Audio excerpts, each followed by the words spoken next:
I'm living and living. And this is so much fun.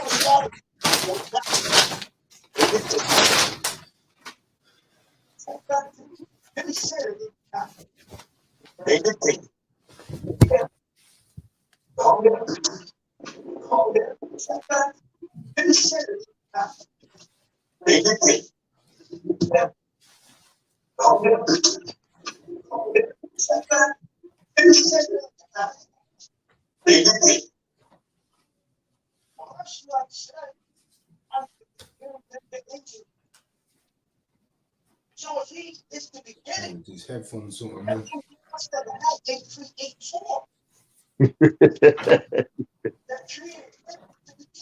Funny, huh?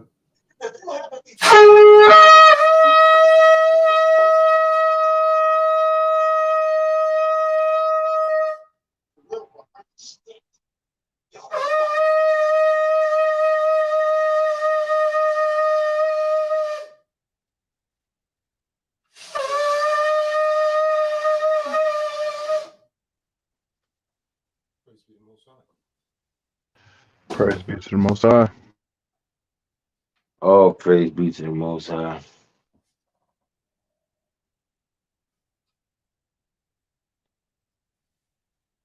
I was laughing because you was like trying to adjust your headphones over your your skull. That's why I was laughing at.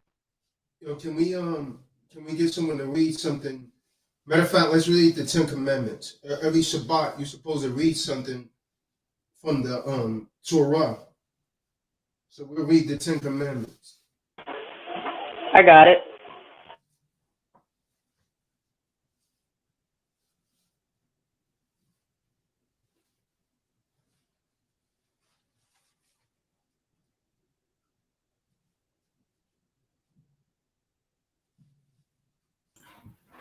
Israel the creditor. Kahan. In the room.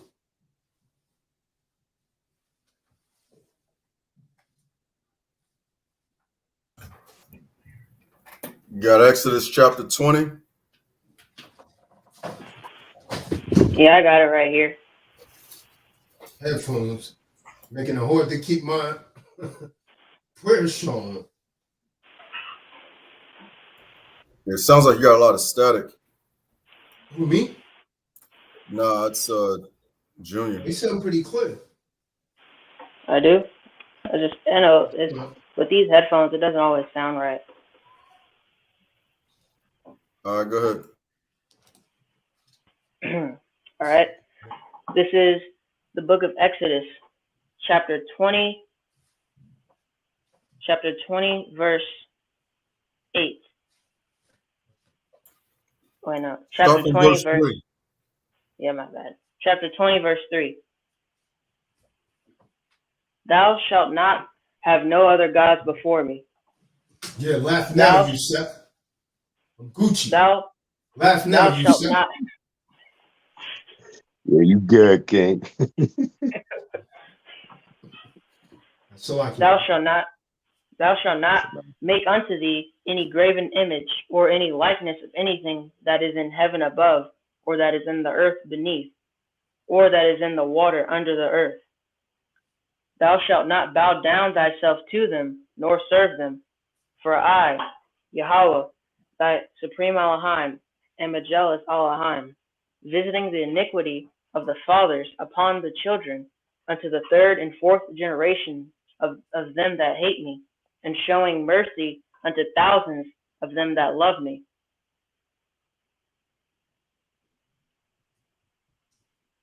And keep my commandments. Thou shalt not take the name of Yahweh, thy supreme Elohim, in vain. For Yahweh will not hold him guiltless that taketh his name in vain. Remember the Shabbat day to keep it holy. 6 days shalt thou labor and do all thy work. But the seventh day is the Shabbat of Yahweh, thy supreme Elohim.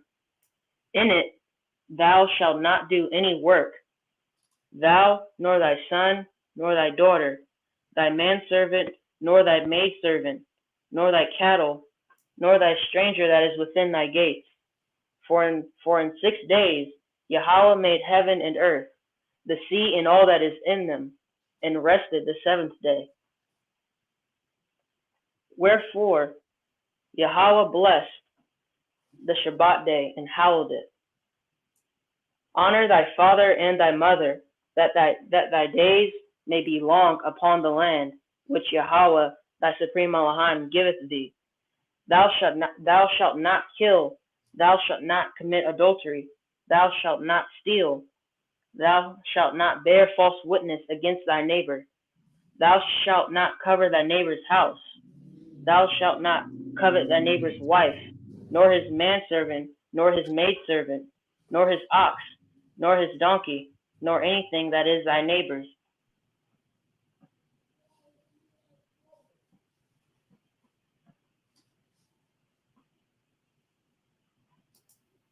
Did you want me to keep reading to verse 18? All right, hello, y'all. That's good. That's good. Where's David?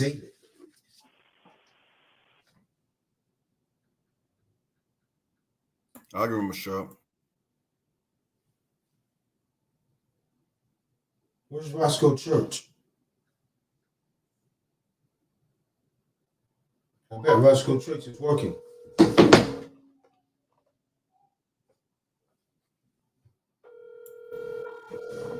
Calling David or Roscoe?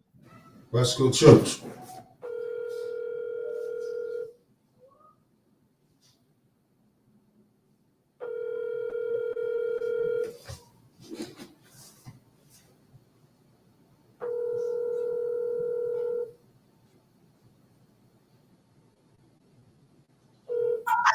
I'm here. Please leave your message for Sure, Elder David. Did you get the link?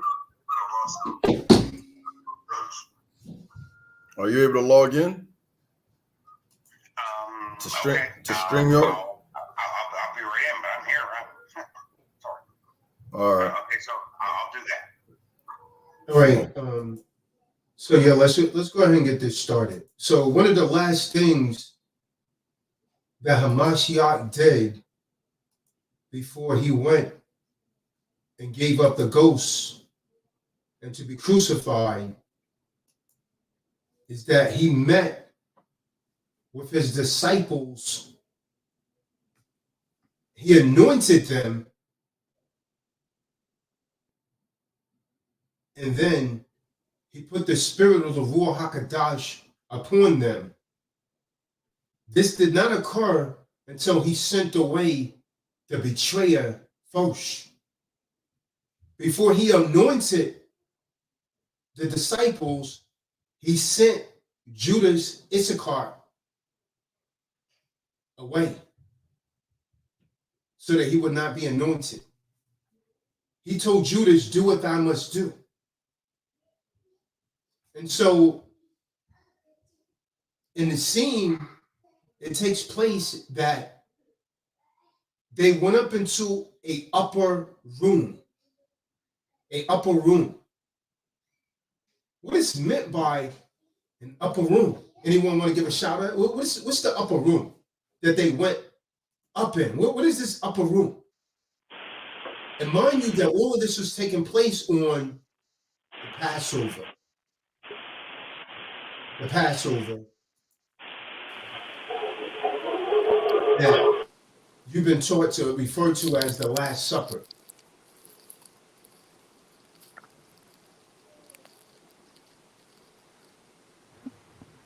Anyone want to take a shot? What is that upper room? What is this upper room? Can someone get a description? And by the way, thumbs up as you come in the room. Praise be the Most High. Go ahead, someone's about to say something.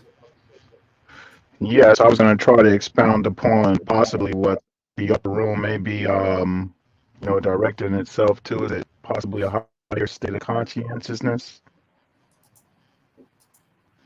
Well, but it was also a physical place that they went to. An upper room was usually a place on the top of the house that had a canopy over it.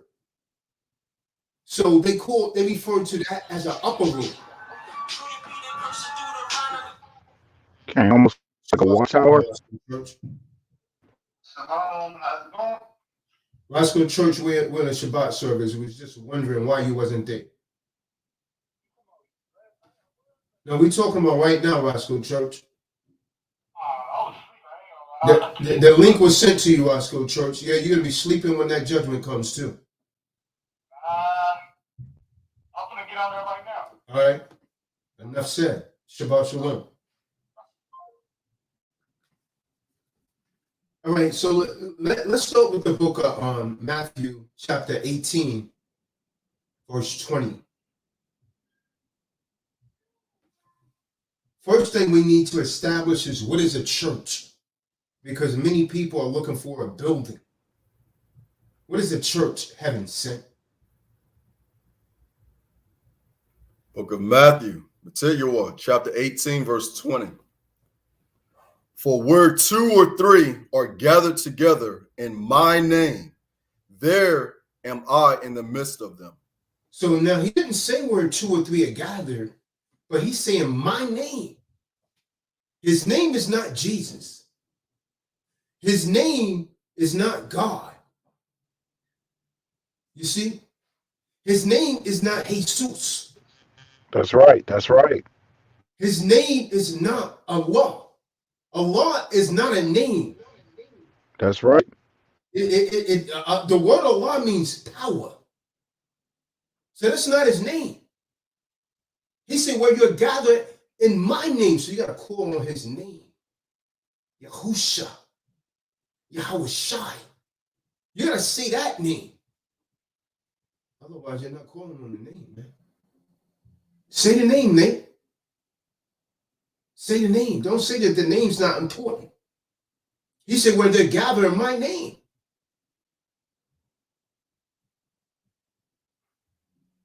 And so this discourse about the upper room, right, is what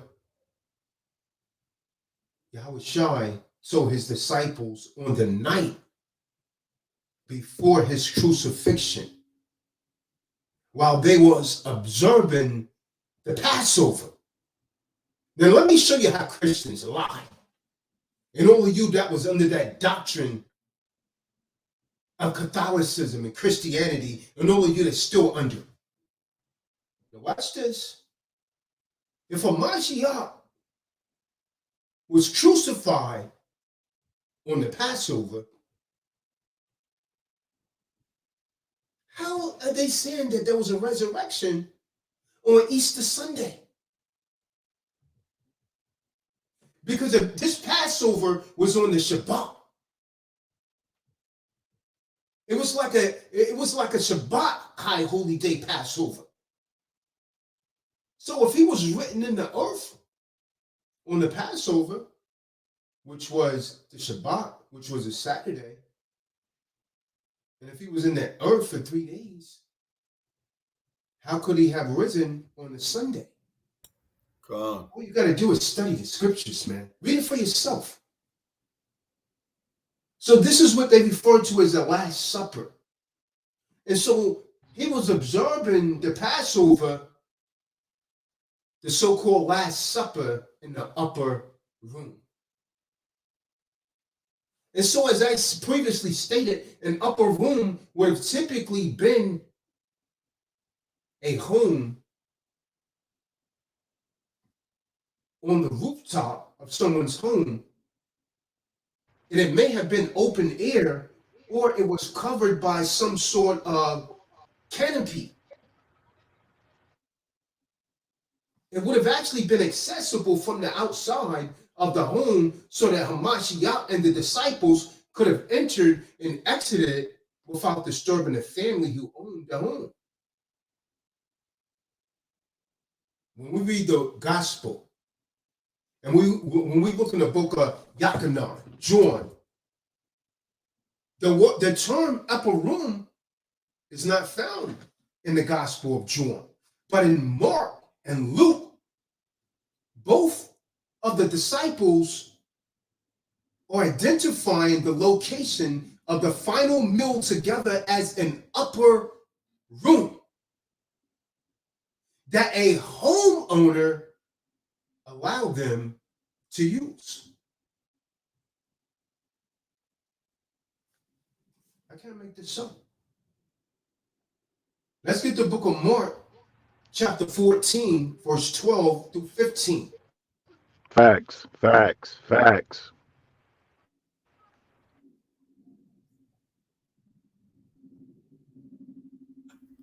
It's the book of Mark, chapter 14, verses 12 through 15. In the first day of unleavened bread, when they killed the Passover, his disciples said unto him, Where wilt thou that we go and prepare that thou mayest eat the Passover? He said, where are we going to go and eat this Passover? And he sendeth forth two of his disciples, and saith unto them, Go into the city, and there shall meet you a man bearing a pitcher of water. Follow him. He always spoke in parables, man. Go into the city, and then you're going to meet a man. He used to be a drunkard by the name of Ricky Davis. But when we got him sober, we called him David David.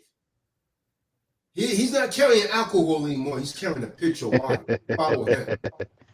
Follow him. Okay, read on. And wheresoever he shall go in, say ye to the good man of the house, the master saith, Where is the guest chamber, where I shall eat the Passover with my disciples? Mm-hmm. Verse 15, and he will show you a large upper room, furnished and prepared. There make ready for us.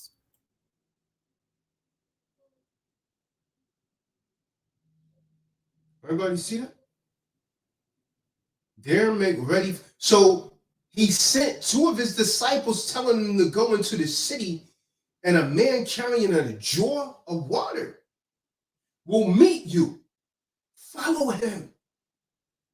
Say to the owner of the house, he enters, the teacher, the rabbi, the master, where is my guest room, where I may eat the Passover with my disciples? He will show you a large room upstairs. They call it the upper room. It's just a room upstairs, furnished and ready. Make preparation for us to meet there. Emphasis added. Now, when we read the book of Yochanan, John doesn't give the background about the upper room or the room upstairs found in Mark and Luke. But John 13 picks up with the meal already in progress. And in this chapter, Yahusha, watch this, the master washes the feet of his disciples and tells them of his coming betrayal by Judas. But he never mentioned his name. And he told Peter of his coming denial of him. And although this happened in the upper room, it is not normally included in the upper room discourse, which formally starts in chapter 14. I need you to please take heed that the title upper room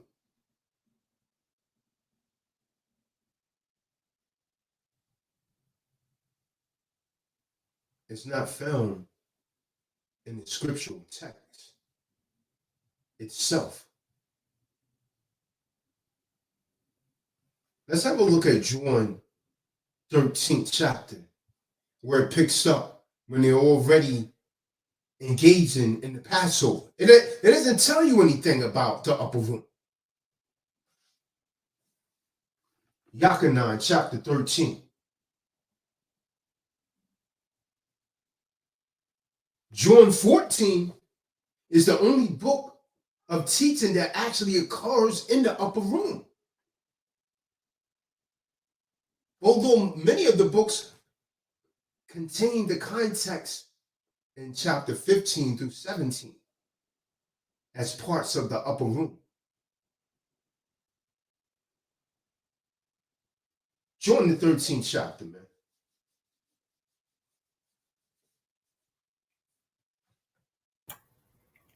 It's the book of Yachanan, John chapter 13.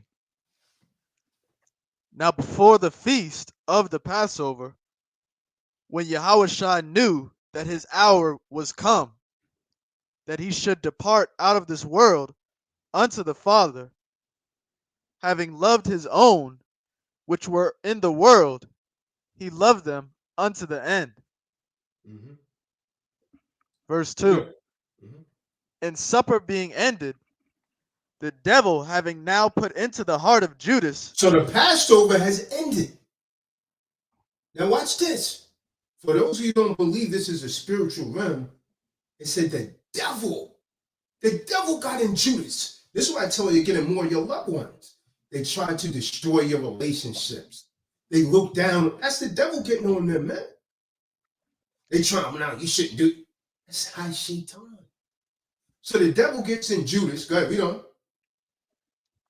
Put into the heart of Judas Issachar, Simon's son, to betray him.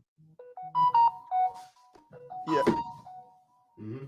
Yahusha, knowing that the Father had given all things into his hands, and that he was come from Yahweh, and went to Yahweh.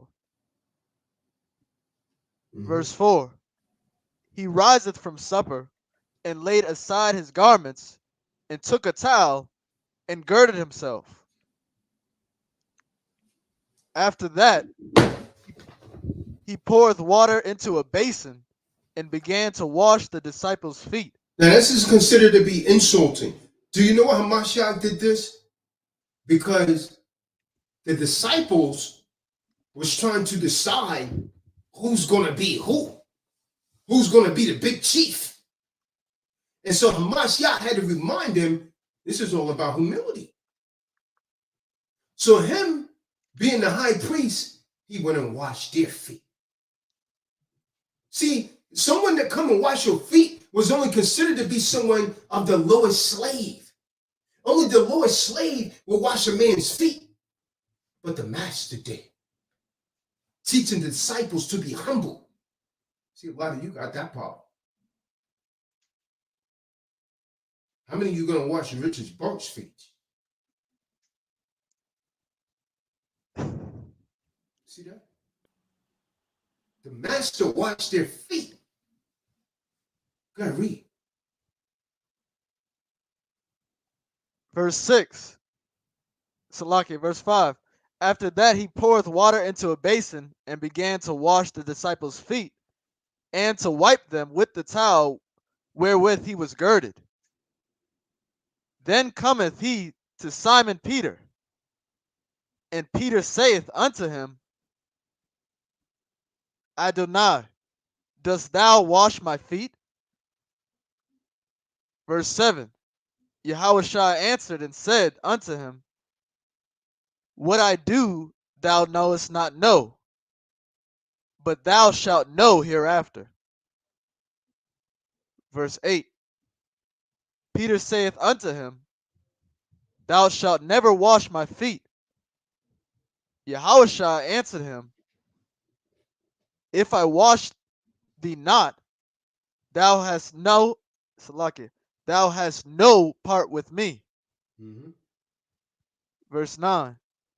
Simon Peter saith unto him, Adonai, not my feet only, but also my hands and my head.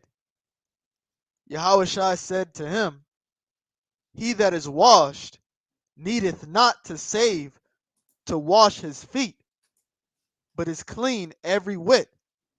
And ye are clean, but not all. Verse 11. For he knew who should betray him. Mm-hmm. Therefore said he, Ye are not clean. Verse 12.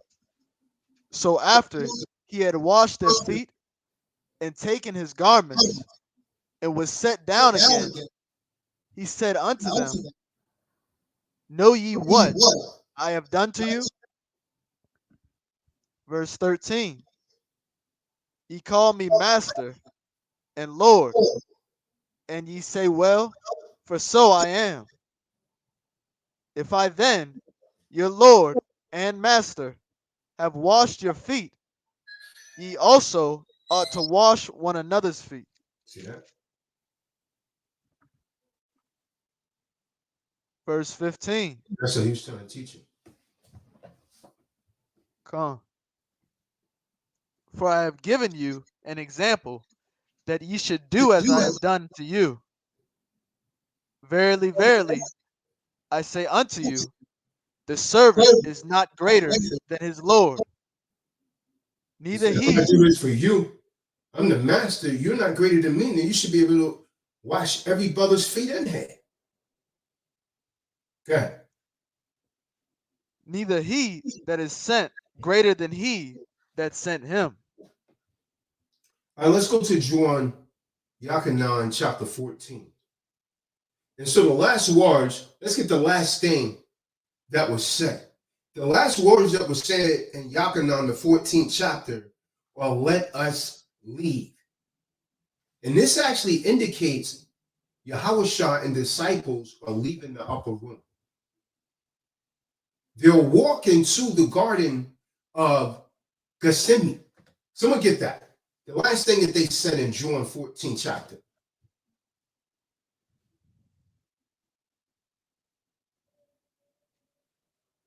Book of Yachanan, chapter 14, verse 31. But that the world may know that I love the Father, and as the Father gave me commandment, even so do I. So I do. Arise, let us go hence. Mm-hmm. Now let's go to the book of Mark 14 and 26. Mark 14 and 26. They're walking to the garden of Gethsemane. At the foot of the Mount of Olives. Ali, your connection is not connecting. So they're ensuring that the teachings happens while they're walking there, and they perhaps took some stops along the way. Mark 14 and 26. Book of Mark, chapter 14, verse 26. And when they had sung an hymn, they went out into the Mount of Olives. Mm-hmm. And how you want me to keep going? Yeah, you can read a little more. Got it. And Yahushua said unto them, O ye shall be offended because of me this night. For it is written, I will smite the shepherd, and the sheep shall be scattered. So he's trying to tell them, man, I'm going to be put to death. I'm the shepherd. You're the sheep, and the sheep's going to be scattered. You're going to flee away. You're going to deny me. Peter said, no, I will never deny you, Adawan. But he did. And Mashiach told him to get behind me, Satan. Read. But after that I am risen, I will go before you into Galilee. And Peter said unto him, although all shall be offended, yet will not I. Yahushua said unto him, verily I say unto thee, that this day, even in this night, before the cock crow twice, thou shalt deny me thrice. Dang. You deny the master, man. That's something to have on your soul. That's something to have on your soul. So when we go to Yachanan, the 15th chapter, Hamashiach is given that famous illustration of the vine and the branches. Can someone get that? Because Hamashiach, Christ is the vine, and the disciples are the branches. But they cannot bear fruit unless they remain connected to Yahusha. So he commands them to love each other. Love ye one another. We was on here arguing last night. I wasn't, but I was listening to it go down again. It's not love. Hamashiach said to love ye one another, otherwise you're not going to bear no fruit. How many people you ever attract, Ali, by telling them how bad they were? Not many. You're not going to bear no fruit that way. That's what most Israel, man, yeah. They don't tell them about salvation. So Hamashiach told them the only way that they're going to bear fruit is they remain connected to him. And he commanded them to love each other and warns them that the world will hate them as it hates him. There's a lot of people don't like me. I know I'm in good company. You like all these up, man, I don't like that. Yo, well, I'm in good company. They didn't like John the Baptist either. They didn't like Yahusha. They didn't like the Apostle Paul. They didn't like anyone that stood up for righteousness. What do I care about anyone? Someone got that? Kahan. Book of Yachanan, chapter 15. I'll start from verse 2. Mm-hmm. Every branch in me that beareth not fruit, he taketh away. And every branch that beareth fruit, he purgeth, that it may bring forth more fruit. Mm-hmm. Now ye are clean through the word which I have spoken unto you. Abide in me and in you, as the branch cannot bear fruit of itself, except it abide in the vine. No more can ye, except ye abide in me. Mm-hmm. I am the vine, Sure. ye are the branches. He that abideth in me, and I in him, the same bringeth forth much fruit. For without me, And let's stop for a second. I want everybody on here to think about this. Since you've been a member of the true disciples of Christ, think about this. Be honest. And I want someone to get John 16, verse 6. How many fruits have you brought in? How many people have you brought in? How many souls have the Most High used you to save? It's rhetorical. Don't answer it. But how many fruit have you brought in? You just be busy trying to show folks how intelligent you are by shutting them down and turning them away from the water. How many fruit have you brought in? See, that's something you're going to have to answer for, man.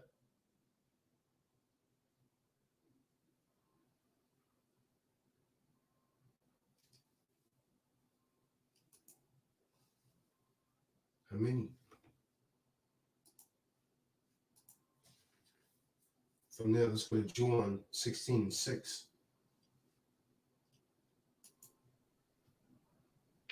This is the book of Yachanan, 16:6. Hold on, give me a second. But because I have said these things unto you, sorrow hath filled your heart. Mm-hmm. Because he told him what's going to happen to them. Him. What's going to happen to him. So he said, filled with sorrow. So he had to tell him this. Otherwise, they was going to fall away due to the grief that they will undergo when he's crucified. He tells them to be encouraged, for he's literally overcome the world. That's what he's telling them.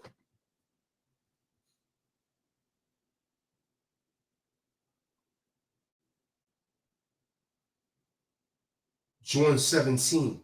When we go to John the 17th chapter, Hamashiach, he gives his prayer for his disciples.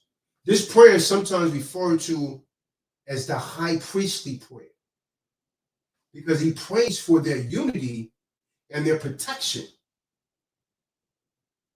and for that of all you believers yet to come.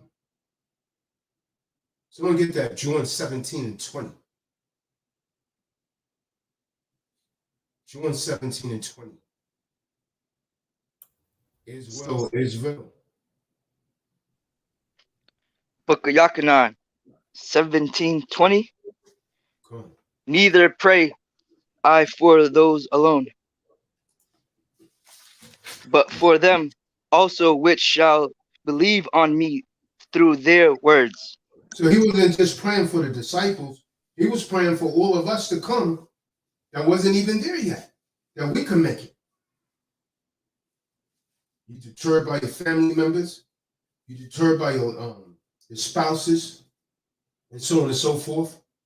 You might not make it.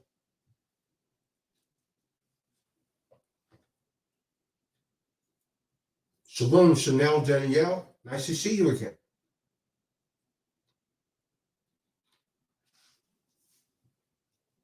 Keep reading up.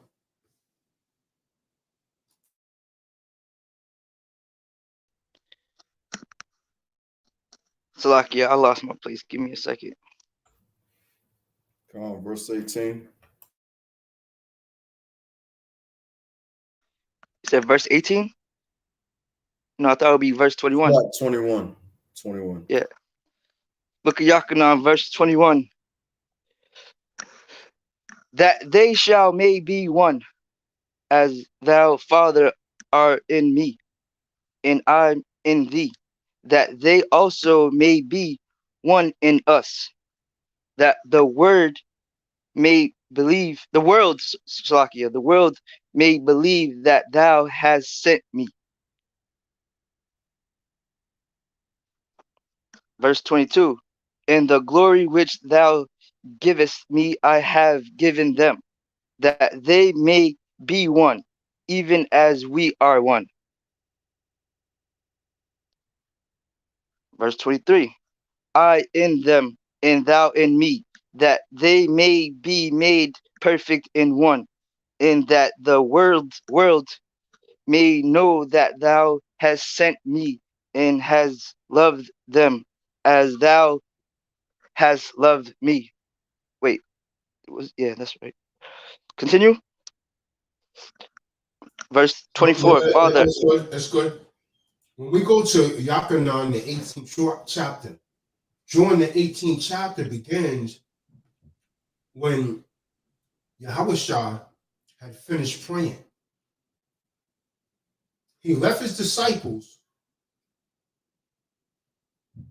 Actually, he left with them, and he crossed the Kidron Valley. And on the other side of that, it was a garden. And he and his disciples, they went into the garden. And so what happens in the garden of Gethsemane is recorded in the other Gospels. It's not recorded in John. It's recorded in Matthew. Let's get Matthew 26, 36 through 46. And someone get Mark 14, 32 through 42.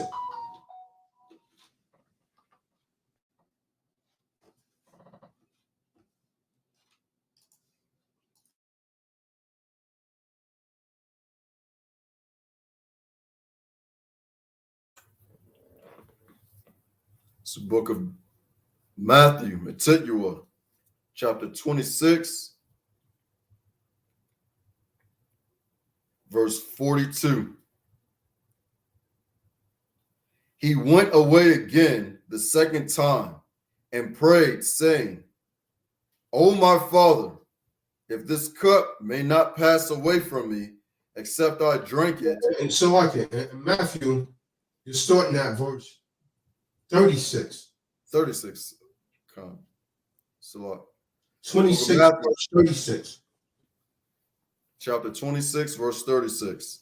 Then cometh Yahusha with them unto a place called Gethsemane, and saith unto the disciples, Sit ye here while I go and pray yonder. And he took with him Peter and the two sons of Zebedee, and began to be sorrowful and very heavy. Then saith he unto them, My soul is exceedingly sorrowful, even unto death. Tarry ye here and watch with me. And he went a little further and fell on his face and prayed, saying, O my Father, if it be possible, let this cup pass from me. I stop. So even Yahusha, for a second, Benaiah started to doubt Yahweh. He's starting to say, yo, man, I don't want to die, man. Kahan. I can't make this up. Kahan. When he said, Father, if it's possible, take this cup away from me. I don't want to die, man. Even he was fearing death. I can't make this up. And I know a lot of you don't like me for saying it, but it's written in my head. Then he changed it real quick. You know, whoa. You remember who we were dealing with. Boy, you were dealing with the Most High, man. Boy, you better take that cup. You better take that cross. All right. He said, nevertheless, he quit there. He fixed it in the next breath. Nevertheless, not my will, but thy will be done. Let thy will be done. Let thy will be done. He changed it quick, boy. Get read. Nevertheless, not as I will, but as thou wilt. So, I mean, even he said, Father. Father. Father. Father. Eli.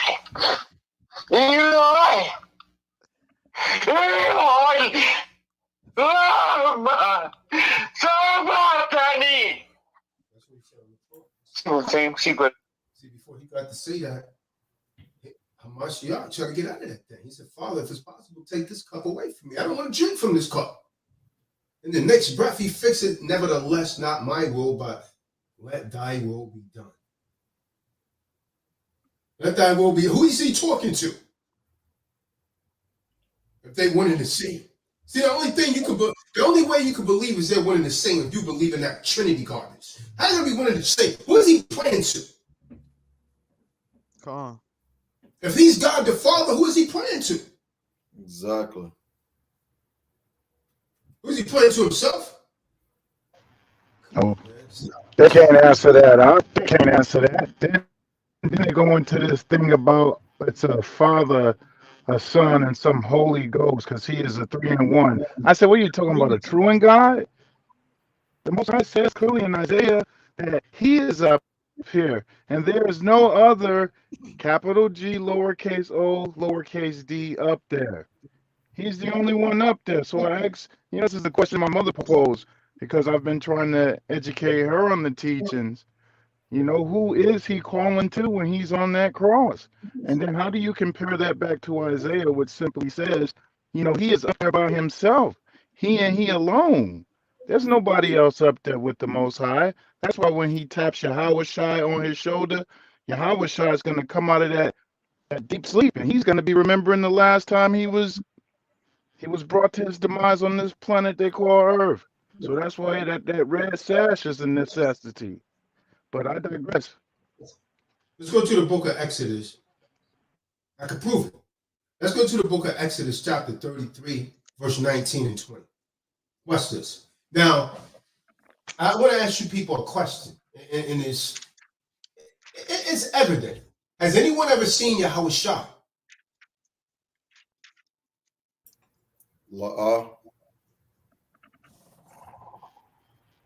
Talking about anyone here on the panel? No. Oh, in real life, absolutely. Kahan. You didn't right. Hey, Kahan. He right here with his disciples. The disciples saw him. Where he gave sermons on the mount. God. He gave sermons on the mount.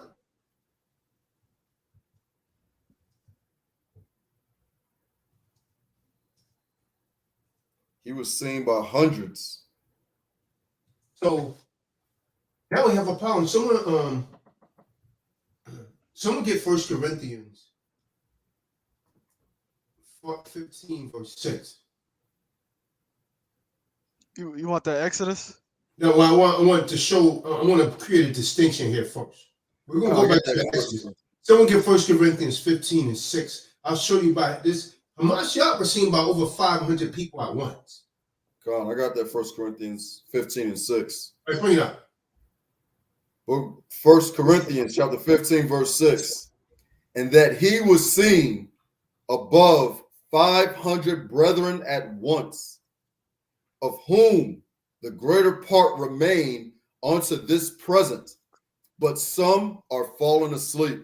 And those of you that went to sleep, you think he's Yahweh. He's not Yahweh. You got Israelites to teach that, man. Now they were the same. He creates these distinctions, man. Now let's go to the book of Exodus. Let's go back to the law. See, that's one thing the Most High can't do. He damn sure can't break his own promise. Let's get Exodus 33, 19, and 20. The book of Shemot, Exodus chapter 33, verse 19.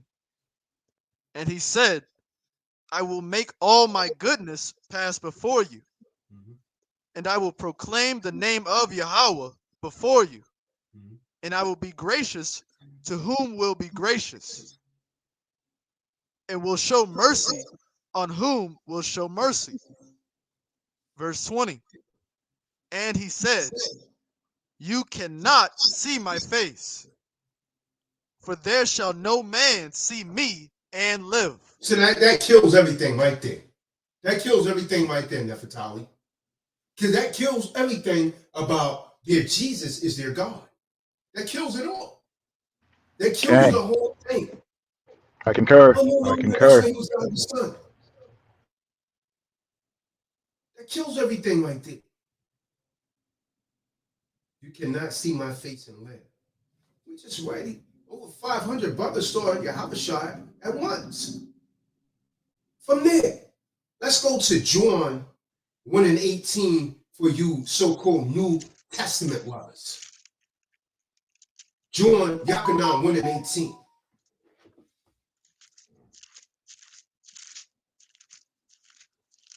So there's a God the Father and God the Son. This is what I'm advocating here. It's the book of Yachanan, John chapter 1, verse 18. No man had seen Yahweh at any time. Read it again. No man had seen Yahweh at any time. Idiot will read the Bible and think it's contradiction because they think God is Jesus, that they call him, is one and the same. So a Muslim, as they say it, a Muslim, will go in there and read what the Bible's going. No, it's not. This is two different entities right here. So no man has seen him at any time. 1 Timothy 6 and 16. We're going to get some clarity here, man. Maury Ali, I pray your moms are listening. Can look, I'm taking notes, Doc. I thank you for clarifying that for us. 1 Corinthians 6 and 16.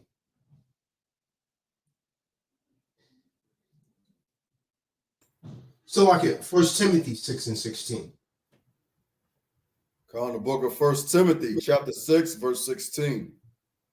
Who only hath immortality, dwelling in the light, which no man can approach unto, whom no man hath seen, nor can see, to whom be honor and power everlasting. Amen.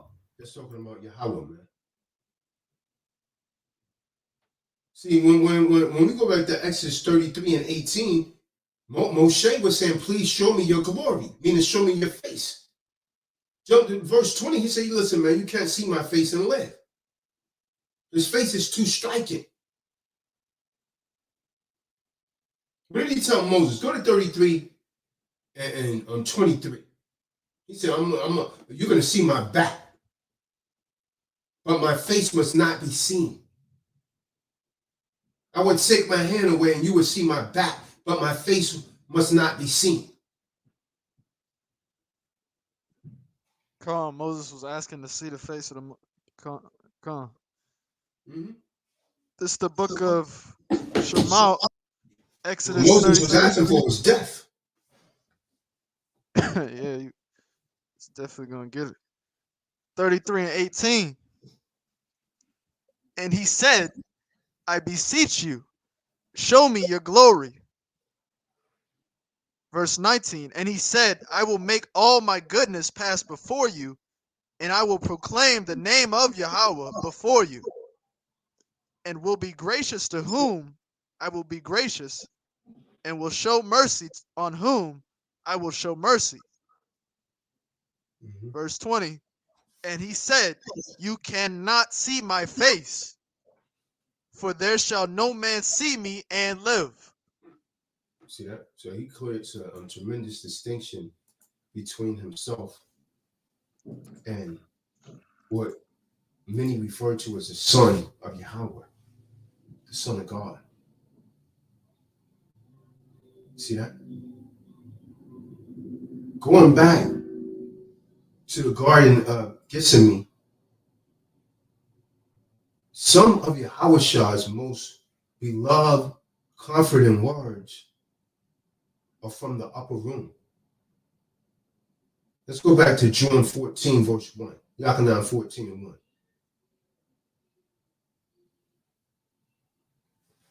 1. He creates another direct distinction right here between him and the Most High. I got it. Okay. This is the book of John, chapter 14, verse 1. Let not your heart be troubled. Ye believe in Yahweh. Ye believe in Yahweh. Believe also in me. See that? That's a distinction right there. You believe it? Oh, yeah, Matthew Grimes is back. I don't need it anymore. I'm advanced from that level. He's back. He's back. They always come back when they need something, General Yashabi. I'm not surprised. Big facts. Without fail. From there, let's read verse 2 and 3. He said, I'm going to prepare a place for you, man. I'm going to prepare a place for you, Matthew Grimes. You don't have to leave that Linux too alone. It's the book of John, chapter 14, verse 2. Chapter 14, verse 2. In my Father's house are many mansions. If it were not so, I would have told you. I go to prepare a place for you. Verse 3. And if I go and prepare a place for you, I will come again and receive you unto myself, that where I am, there ye may be also. Mm-hmm. Jump down to verse 6. Yahusha said unto him, I am the way, the truth, and the life. No man cometh unto the Father but by me. He keeps creating distinctions to let you know that he's not the Father. Yeah, it's pretty clear. You know what throw them off? Read John 14, verse 9. This is what throw an idiot off.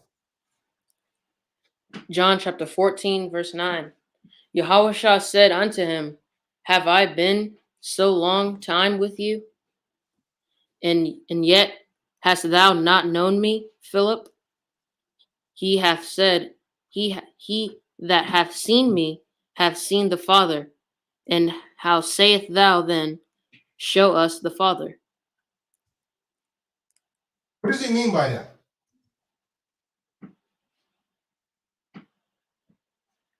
If you know Yahusha, then you know the Father by the way of how he is. Come on. Someone get Genesis 2 and 24. I'll show you what he meant. He didn't mean that him and the Father was the same. He means that he was so in tune with the Father that his ways became Yahweh's ways. His thoughts became Yahweh's thoughts. He walked like Yahweh. So when you see him, you see Yahweh. He was so in tune with the Father that he became one with the Father. That's what he meant when he said, me and my Father, we are one. Me and my dad, we are one. He didn't mean that they was the same entity. It didn't mean that. Watch this. Watch Not this, at all. David. Tell it. Tell it. I can prove it. But bring out that Genesis 2 and 24. It's the book of Genesis, chapter 2, verse 24. Therefore shall a man leave his father and his mother, and shall cleave unto his wife, and they shall be one flesh. Shall be what? They shall be one flesh. They shall be what? They shall be one flesh. just like a man becomes one with his wife, Hamashiach became one with the Father. So when you see him, you see the Father, because you see the example of the Father in him. Like when you see a man, when a woman is around her husband so long, they start to think the same, Ali. Sometimes they'll say something, I mean, they say it at the same time. See, that's spirits coming together, man. You becoming one. Damn, I was about to say it. You said it at the same time. You guys don't even realize that's spiritual. You think it's coincidental. Because you're becoming so in tune with each other. You're on the same vibration. Dang, tell it. They even start to smell alike, Hawk. Eating the same thing, waking up at the same time at night, going to the bathroom at the same time at night, finishing each other's sentences. Real time, Hawk. Real time. Hey, I can't hold you, man. You guys ever notice if a person is around a dog a long time, the damn dog start looking like the person? If they keep that dog until the dog,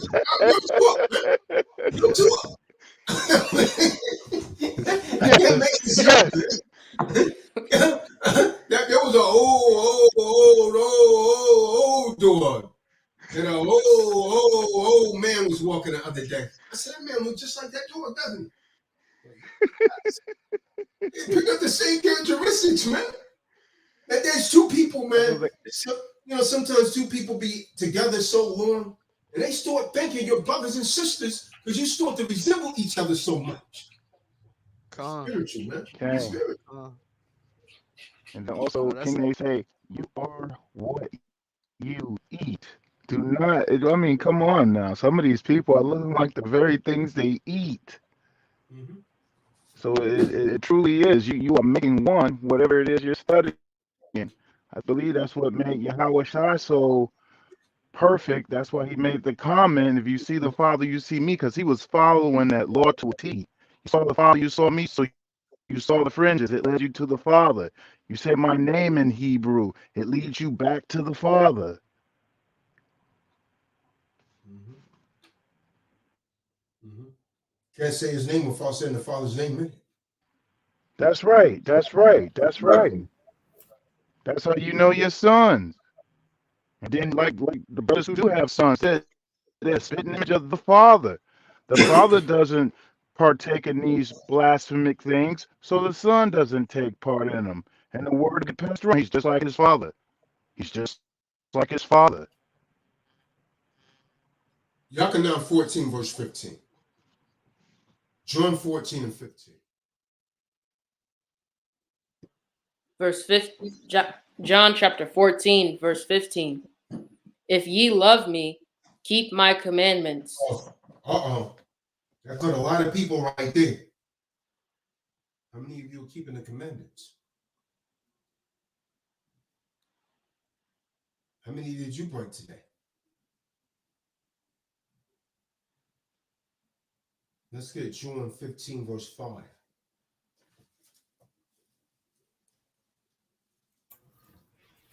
Okay, Yakanan, chapter 15. John, chapter 15, verse 5. I am the vine, ye are the branches. He that abideth in me, and I in him, the same bringeth forth much fruit. For without me, ye can do nothing. Jump down to the 9th verse. Okay, Yakanan, John, chapter 15, verse 9. As the Father hath loved me, so have I loved you. Continue ye in my love. Verse 10. If ye keep my commandments, ye shall abide in my love, even as I have kept my Father's commandments and abide in his love.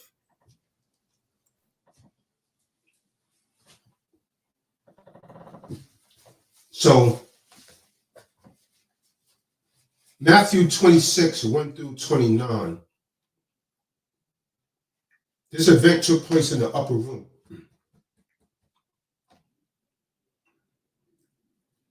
During these last few hours, Yahusha spent with his beloved friends and disciples. He was instructing them. He was encouraging them. He ate with them. And he instituted the new covenant in his blood. He gave them last-minute instructions and encouragement. And then he prayed his high priestly prayer over all of them.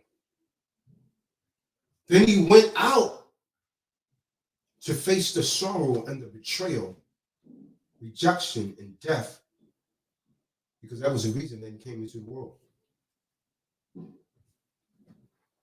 So the last meeting with his disciples, whom he loved, begins with the lesson from Hamashiach. The disciples, when you read it, they've been arguing with each other.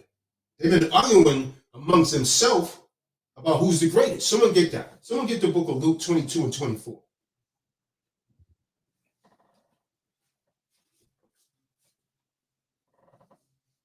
Kind of like what was going on last night.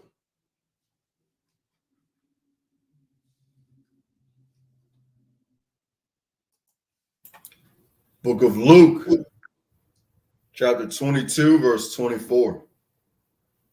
And there was also a strife among them. See that? Arguments. Which of them should be accompanied or accounted the greatest? See that? Oh, now I'm wiser than you. Yo, precept upon precept. Now I cut you. You see? Yeah. Yahusha said this. And that's why I should be the head. Same thing the disciples was doing. And they was doing this from an ungodly perspective. And so Hamashiach, he quietly rose, and we read it already. He went over and he started washing their feet. Why? Why was he washing their feet? Because washing a man's feet, he was performing like the lowest, most menial task that the most menial slave would do. But by this simple act, Yahusha reminded them that his followers are supposed to be those that serve one another, not those who expect to be served. See, a lot of people, they expect to be served, but they don't want to give service. Then he went on to explain to them that unless the Lamb of Yahweh cleanses a person's sin, that person will never be clean. John 13, verse 8. Let's get it. He said, unless I wash you, you're not a part of me. Can't be a Muslim and be a part of him. Can't be a Muslim and think you're getting salvation and more. You calling on Allah. The name don't matter. Well, the hell it doesn't. If it didn't matter, he wouldn't say call on my name. Tony. You understand what I'm talking about, Tony? You understand what I'm talking about, Tony? Say, how come nobody answered? Because ain't nobody named Tony. You see what I'm saying? So how you calling him Jesus and he's going to hear you? You see what I'm saying? It's so crazy. Yeah. Okay. Yeah, I was confused. Yeah, and the people that's praying to Jesus is confused. That's my point exactly. Praying to God, you're confused. Praying to Jesus, you're confused. You're confused, man. He said, everyone that calls on my name. So if you could call him Jesus, that means you could call him dog, right? I mean, think about how ridiculous that is. Because it's not his name. You could call him asshole then, right? Right. You want to call him anything. You see what I'm saying? Yeah. Then why don't you say our bird brain, which art in heaven? Because I mean, that's basically what you're saying when you call him Jesus. Because it's not his name. Think about it. A little common sense. If the letter J did not come into existence until the 15th century, how was they calling him Jesus back then? Come on, man. Christians, stop it, man. Stop. Learn to think for yourselves. You know your doctrine's off. It's time to wake up from sleep. It's high time to wake up from sleep.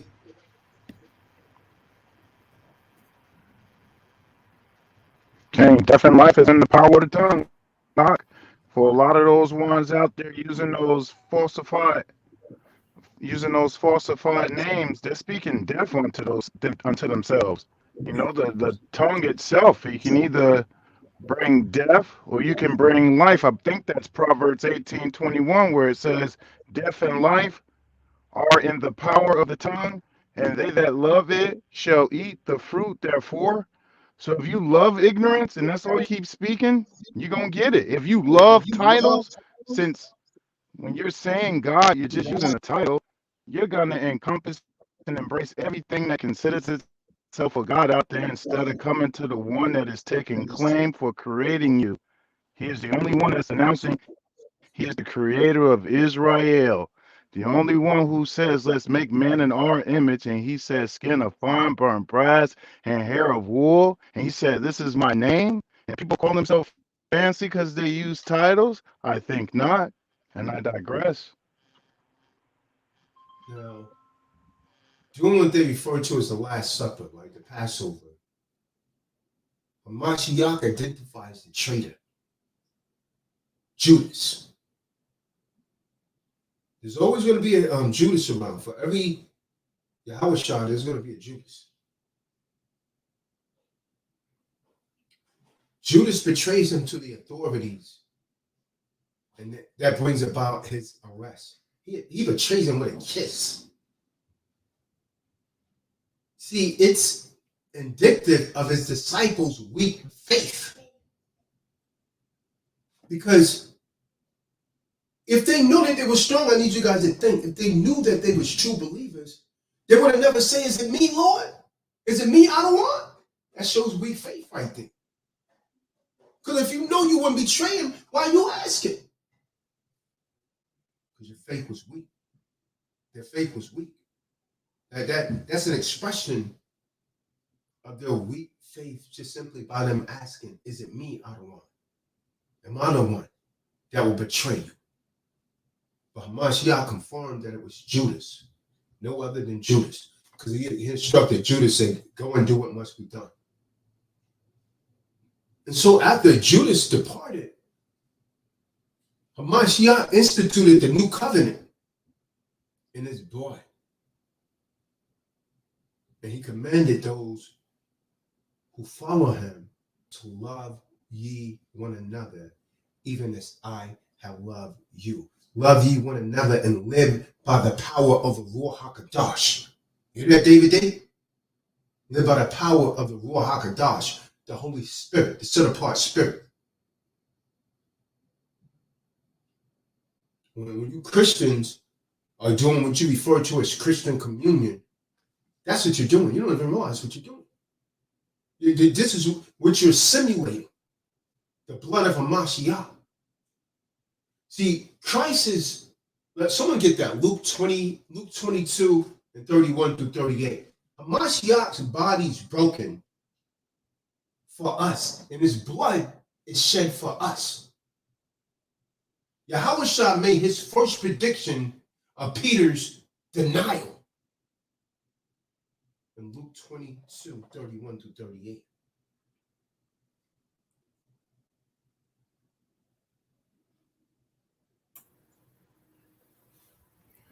Book of Luke, chapter 22, verse 31 through 38.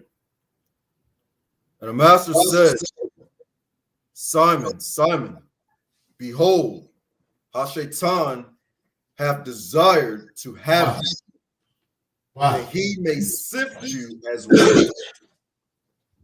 Wow. But I have prayed for thee, that thy faith fail not. And when thou art converted, strengthen thy brethren. And he said unto him, Master, I am ready to go with thee both into prison and to death. Line is behind Ruach, man. And he said, I tell thee, Peter, the cock shall not crow this day before that thou shalt thrice deny that thou knowest me. Come on. You can stop right there. So, brothers and sisters, it's time to confront the spirit of fear and be totally undaunted. The spirit of fear that prevents a priest, a kahan, a more, a pastor, a deacon from preaching against abortion, or some fear that silence a prophet from speaking out against a political candidate for public office, who they know have a heart of ungodliness. It's time to speak out against these kind of men. This is why you can't be a 501c3 church, to stop the manipulative fear that paralyzes the teachers from telling their congregation that marriage is for life. You don't have preachers anymore telling you that marriage is for life. Marriage is for life. You're supposed to be teaching that. Someone get me in the book of Malachi when it says the Most High hates putting away. Except for divorce, the Most High hates putting away. And he curses all that does it. So it's time to start telling the congregation that marriage is for life and that divorce was never intended to be an option. And that same fear that pressures an apostle to never attempt to openly influence or promote righteous legislation to bring creation itself back into its glorious freedom of the order of Yahweh. Why Yahusha? See, we must have been called to rule the earth. All of us. Everyone that is the sound of my voice right now, as kahans, morays, deacons, priests, ministers, we've been called to rule the earth and told that we're much more than conquerors. See, our portion in Adam is so significant that it proclaimed. Someone get 1 Corinthians 6:3 and say, we will rule angels, man. 1 Corinthians 6:3, we will rule angels. Someone got that in Malachi? Most High hates divorce. God. This is why most women are not going to admit it. Most women, man, this Bible, when Eve, you just ripped this Bible apart with your wickedness, man. Everything the Most High said not to do, Eve is doing it. And I don't just mean Eve. I mean almost every woman on this earth is doing it. They're breaking the laws and they think nothing of it. And some of you damn men are so weak, man. She'll throw some JJ on you that break you down, man, like a damn shotgun. And have you as square as a damn graham cracker. Real talk, man. He's a damn square. Used to be a so-called pretty boy, lover boy. She turned him into a damn square, damn bozo. All she needs to get him now is a red nose and some makeup, because you're a clown. God, in the book of Malachi, chapter 2, verse 16. For Yahweh, Supreme Elohim of Israel, saith that he hateth putting away. He hates divorce. You hear that? Somebody better tell Eve that, all these women, that the Most High hates breaking. The Most High hates broken families, man. She think that, oh, I'll raise a kid. You wicked as hell. That's wicked, man. How do you think? See, I mean, I can't wait, man, until judgment comes, because a lot of you, I'm telling you women, man, a lot of you gonna die. I know this sounds graphic and horrific, but it's real. How do you think you could take the child and run away from the man? You got that man's seed in you. And you raise all these children and don't teach these damn alternative lifestyles. Then you say, oh, the father wasn't there, because you wicked, man. Because you're wicked. And you, how could you fix your lips to pray to the Most High after something like that? That's wicked, man. She don't care how the man thinks, Phil. How that's going to affect that baby, that child. Then the child grow up, you look down at their sexual organ, and they don't even know what sex they are. Because their mind is so messed up. Where's mom? She's gone. She's working. She's bringing different men around the baby. The baby's confused.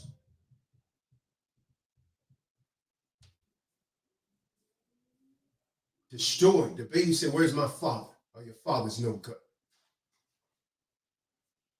He ain't here. He doesn't care about you. You think you ain't going to get judgment for that? See, feminists is coming to an end, man. The Most High got something for you feminists. It's called DEAFT, emphasis on act.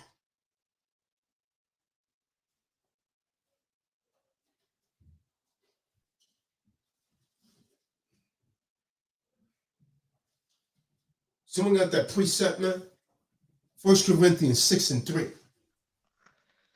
This is 1 Corinthians chapter 6, verse 3. For I verily has absent in body, but present in spirit, have judged already as though I were present concerning him that has so done this deed. Yeah, I don't think that's not the right precept, man. Oh, Can we get 1 Salakia. Corinthians 6:3? It's the book of 1 Corinthians chapter 6, verse 3. Know ye not that we shall judge angels? Judge who? That we shall judge angels? Mm-hmm. How much more things that pertain to this life? So what do you mean? And Eve, she loved that. Well, you can't judge me. Stop judging. What the hell you mean we can't judge your wicked kahan? And the scriptures say we're going to judge angels. So how much more than things in this world? What you're more righteous than an angel? You ain't no virgin. You got a born again vagina. And it keeps getting born again and again and again and again. Every time you get another ride in, you born again. Born again. No. Going to another camp. She camp hopping. Born again and again and again. Damn, baby, how many times you can get born again? God. You're going to have to be washed with the water of the word. Baptism doesn't work. You throw some water. How many of these Jezebels are out here you know that's been baptized? They throw water over them. Ain't nothing changed them, man. Nope. Sprinkle some water over them. They go, they pretend they falling out in the church. You got a damn demon on you. That's what knocked you out. They falling out, they jumping, acting all damn wild and crazy. That's a demon, man. That's an unclean spirit. That's something, man. And she cover her head and all that, and she act like a damn beast, man, in the home. Acting like a beast. The woman, the Bible says the woman is to learn in silence. Shh, be quiet when the word of the Most High is going. You see him in the chat room and all of that, man. Going hard. She going ham in the damn chat room. And her husband sitting right there like a damn bozo. You ain't got your woman in chat up. Yeah, man. She all right. She all right, Tazadaq. Hey, Tazadaq, she all right. Nigga, you simple as hell. Kanye, something like that happened to me in public, where someone asked me a question about a scripture, and a bystander couple was nearby, and the woman got involved in the conversation with me. And she started, no, you ain't going to take my Jesus away and all this and that. And I was like, well, I'm not talking to you, but I'm letting, them know that his name just wasn't, he didn't go by the name Jesus. And man, she stood up out of a chair, started getting loud. I'm like, wow, I'm looking at the man looking away. I look at him, I was like, you ain't going to get your woman? He said, man, that's just her. I was like, no, that ain't just her. I was like, she's way out of order. I was like, you need to check that. I was like, not only is she spreading lies, but she's doing it with a fervent spirit. She has no idea what she's talking about. I just had to go. I had to go the other way, man. I was like, that's crazy. I told them other folks, I gave them book, chapter, verse, and the link for the ISBN number for the 1611. And excuse myself, but it was the wildest thing I've ever experienced, man. Woman got up, stood up out of the seat, and was yelling, "You ain't gonna take my Jesus. You ain't gonna take my Thanksgiving. You ain't gonna take my Christmas." Oh yeah, them demonic spirits strong, huh? Them demonic spirits strong. When you up under that heavy type of paganism mindset, it is strong. Remember, the root word Christian is Cretan. So you're already dealing with somebody who historically, by way of scholars and deep research, are proven to be very, very emotional people. So, and that's not how you do business. That's why I keep those swords with me, Ak. I travel with those swords with me. I keep that KJV. I keep that Strong's Concordance. Keep those dictionaries, because it's always an opportunity to decapitate them. Yeah, man. I'm into something though, man. The reason that women behave like they are because they have a covenant with Satan. Like these women that be on my damn timeline. Those women look miserable. You damn Jezebel. I mean, you out of line. If you had a man and he's letting you do that, he's miserable. You understand what I'm saying? She always got it. Esau's society's falling. It's almost over. And you're gonna wish that you had listened, man. See, the problem is, do you know who you are? Which God do you serve? But if you're so powerful, why do you have Israelite divorce rate nearly 60%? Why do you have Christians divorce rate nearly 60%? Why are our homes being split up? Why are so many of our children without fathers? Why are our children not being taught that marriage is for life and divorce is not even an option? Why are they not being taught that, woman? Because you're under the vibration of Satan.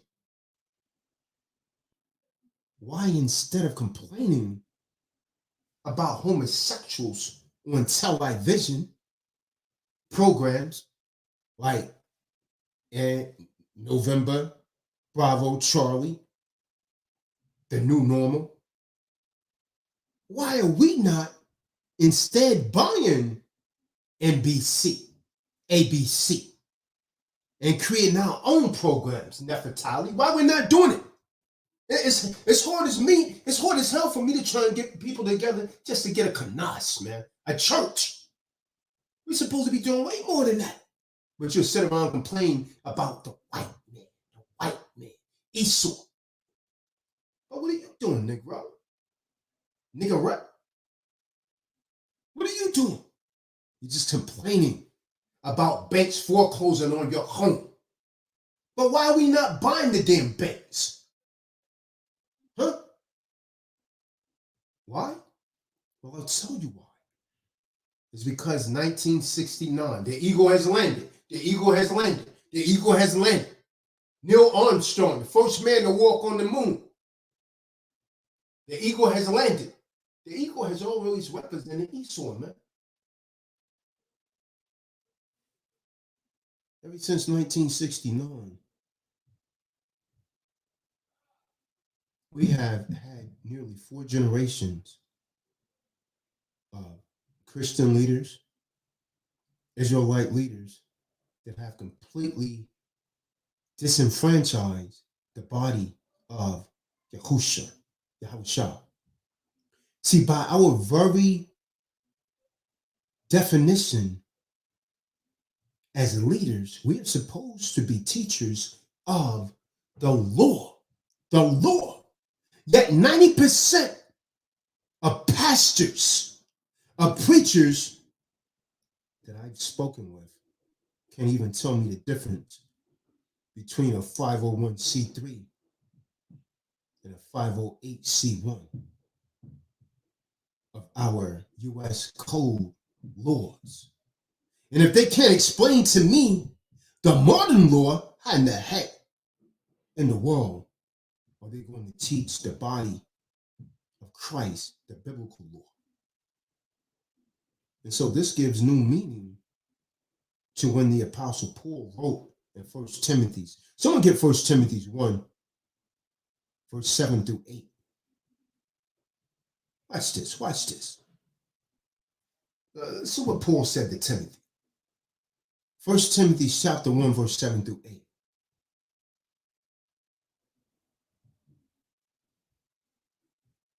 Book of 1 Timothy, chapter 1, verse 7.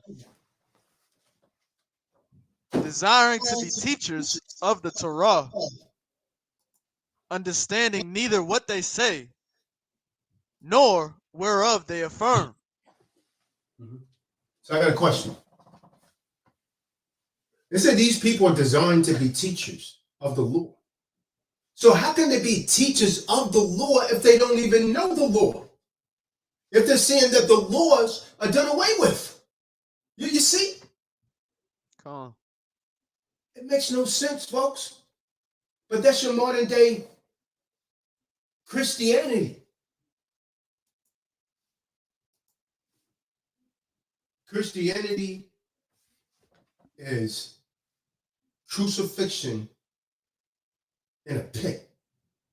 When you go and you sit down and you listen to these Christians, these preachers prophesying lies, man, you setting yourselves up for condemnation, man. You're setting yourself up to fail. You're setting yourselves up to fail, man. How can you desire to be a teacher of the law if you don't know the law? If you've never been taught the law? Christian preachers don't teach the law. But I can tell you what law they do teach. Pay your tithes. Remember to pay your... Oh, hold on a minute. Mr. Jakes, I thought you said that the Old Testament was done away with. Why we paying tithes? Oh, no, not that part. Praise God. Hallelujah. Pay the tithes or your prayers not going to be answered. Huh? Wow. And you just fall for it. When they tell them 10%, 20%, they push it up on them, man. Come on. And some of your mind has been so indoctrinated with it, you really get afraid and say, damn, if I don't pay this, it's kind of like putting money in a jukebox. So in order to talk to the Most High, man, you better put some money in this jukebox. But don't keep none of that other laws. Just make me rich. I want to roll in a Benz. Just make me the pastor rich. You see, I need a church that covers the entire block, 2 stories high, with gold inside on the walls. Otherwise, the word of the Most High is not going to come in there. See that? That's what they be telling the people. Boy, they be, man, T.D. Jakes, boy, that boy can preach. He looked like a bulldog too, man. The bulldog himself. Boy, that boy can preach, man. But then you got the other guy, flamboyant, sound as sweet as candy, Joel Osteen. I'd like to welcome you here today. Hallelujah. Amen. Praise be God. You sound no damn soft. How can you even listen to a man like that, man? How you listening to a man like that, man? No. But he getting in your pockets, man. And him and his wife then got a divorce. That's what it is, isn't it? Isn't Joel Osteen divorced now? What's that female's name? Juanita Bonner?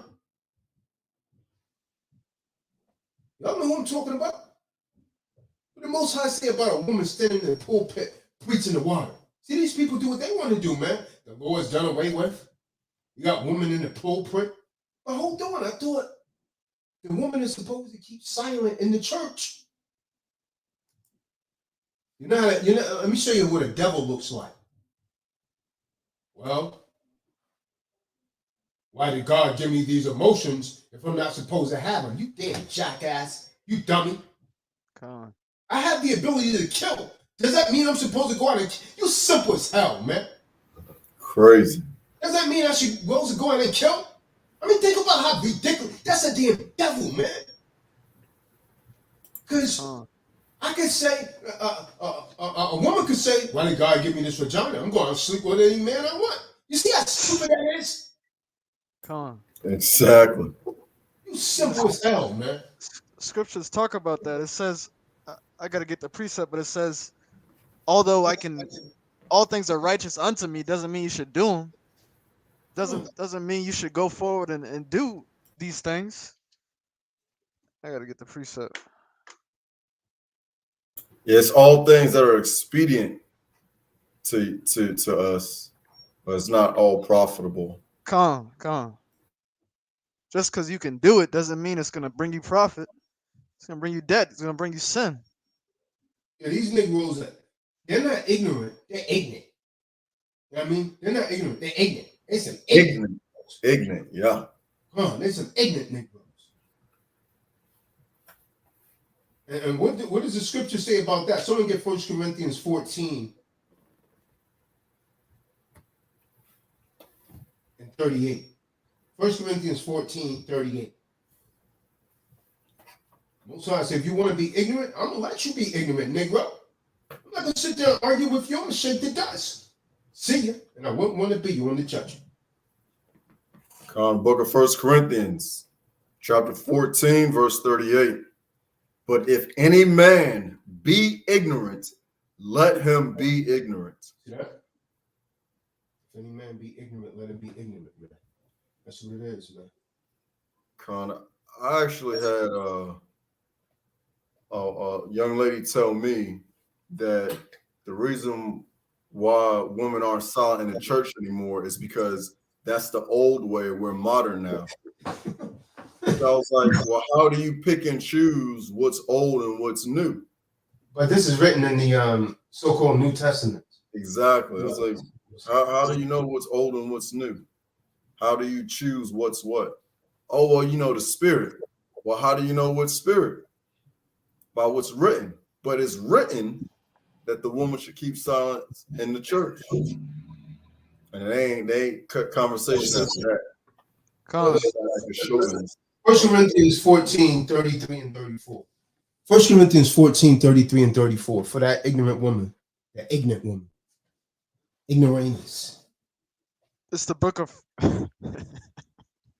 it's the book of 1 Corinthians chapter 14, verse 33.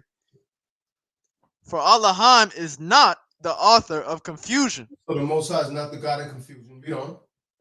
But of peace, as in all assemblies of the Kodeshium. Yeah, all the saints. All the saints. Verse 34. Yeah, saints mean holy, set apart. That's why it says Kadashian. It's like a holy body. Yeah. Okay, Kadash. This is in the Sefer. Okay, Kadash. Assemblies of the Kadashim. 34. Let your woman keep silence in the called out assemblies. Mm-hmm. For it is not a church. So this church is a gathering. See, it's not even using the word church there. That's something Esau gave us, man. It's a kanas. A kanas is simply just a gathering. Called out assemblies. Yeah. Come. Let your woman keep silence in the called out assemblies, for it is not permitted unto them to speak, but they are commanded to be in obedience, as also says the law. That spirit don't even look right, man. What a woman sitting there preaching and all these damn men sitting there like a bunch of morons listening to that, man. Come. I'll never forget. I was sitting. My grandma took me to one of them Sunday service worships, and I guess they had a guest speaker. I guess she got her own church, so you got a woman ahead of a whole entire assembly. But anyways, she was a guest preacher, and I'm looking around, listening to her. I just got a straight face on me. I'm looking around. I'm seeing I mean, elderly men, men in their 40s, men in their 50s, they shaking their head in agreement, talking about preacher. I said, what is going on? It just was off. This is off as hell. Way off. And Juanita Barnum, she called herself a prophetess. Oh, Prophetess. oh man. Jake be listening to her though.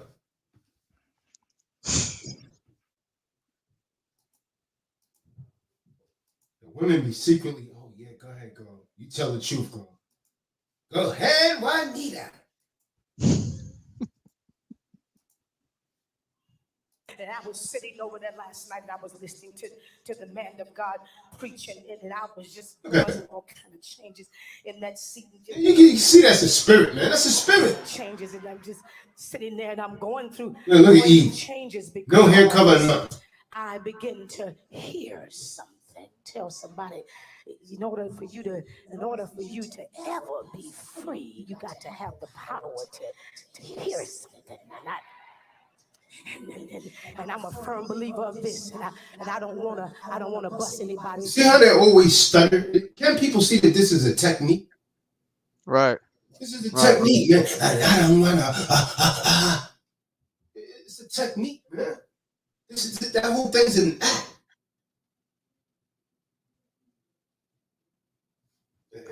These people, look at that fat woman sitting up front. She laughing, teeing. Go ahead, Juanita.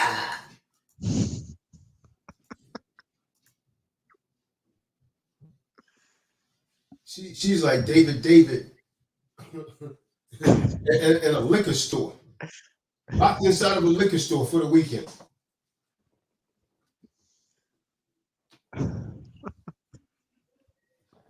Father.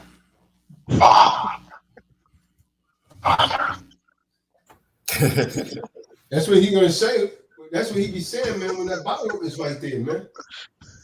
He trying to say something to the Father, man, and stop popping that government seal on. That's what he's saying. He swallowed.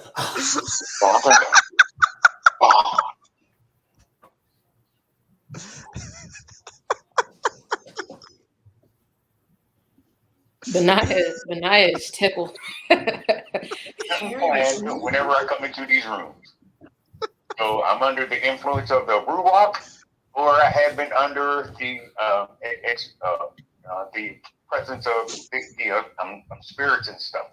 But I never woke up one time and said I wanted to get even with somebody on here, or.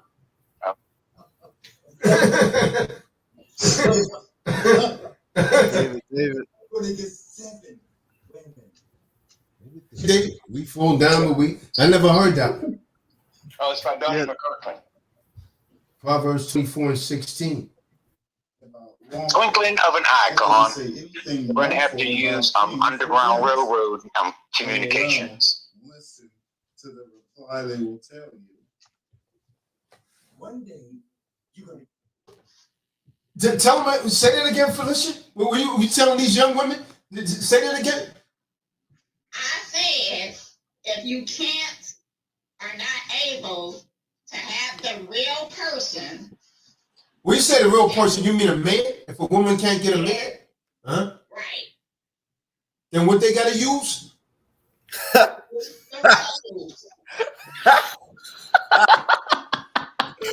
No way. You telling these young women? Say that again. Oh my gosh. I said, if you can't or not able to have the real person. When you say the real person, you mean a man? If a woman can't get a man? Huh? Right. Then what they got to use? Use the rose. Father. That is terrible. You take me on the front line in a football game. Father, you make me get on the front line in a football game. Father, you make me get on the front line in a football game. Father, you make me get on the front line in a football game. David. You make me get on the front line at a football game. David. I don't play football. You are a wonder. We are fearfully and wonderfully made. I don't play football.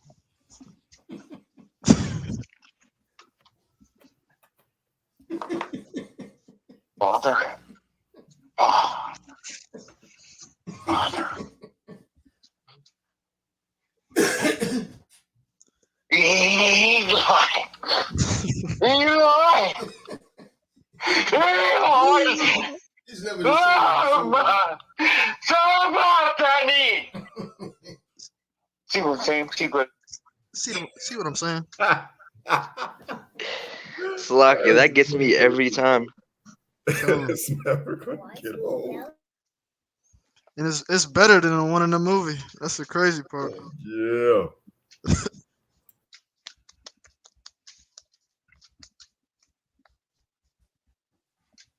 David, where you at? He's at his brother's house. He told me he was going to get on. David, come in the room. David, one of a kind. Oh, I'm telling you. I actually sent him the link earlier, though, man. I believe. If he's not home, he probably don't have a mic. I don't know, man. He said he was going to come on StreamYard when I called him at the beginning.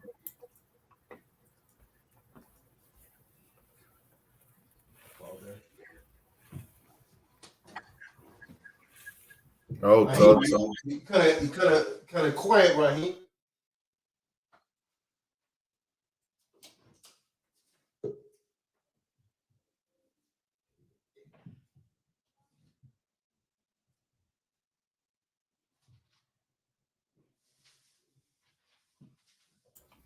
Man, so how much? I got a question about this whole marriage thing. So if a brother comes to me and wants to take one of my daughters, is there a set amount for that dowry, or is that negotiated amongst the brother and myself?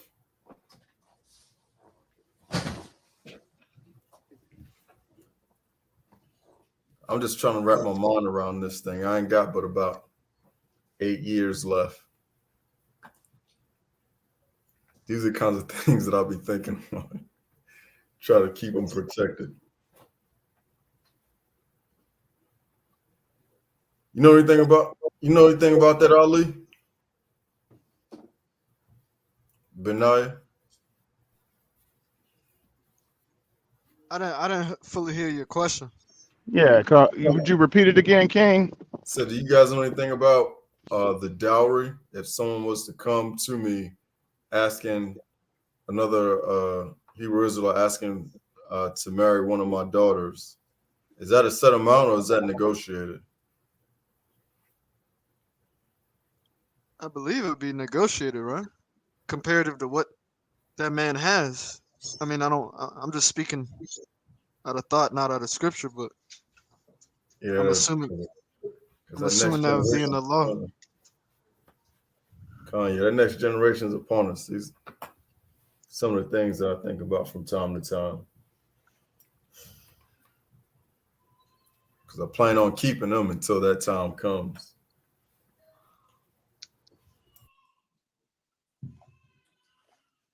Genesis 24 and 12.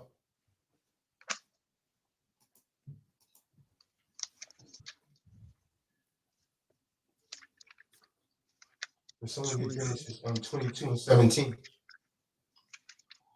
Genesis 24 and 12, Genesis 22 and 17. I got Genesis 24. Price of ransom was actually, the Hebrew word is mahar. Go ahead, read what you got. All right. Genesis 24, verse 12. And he said, O Yahweh, supreme Elohim of my master Abraham, I pray thee, send me good speed this day, and show kindness unto my master Abraham.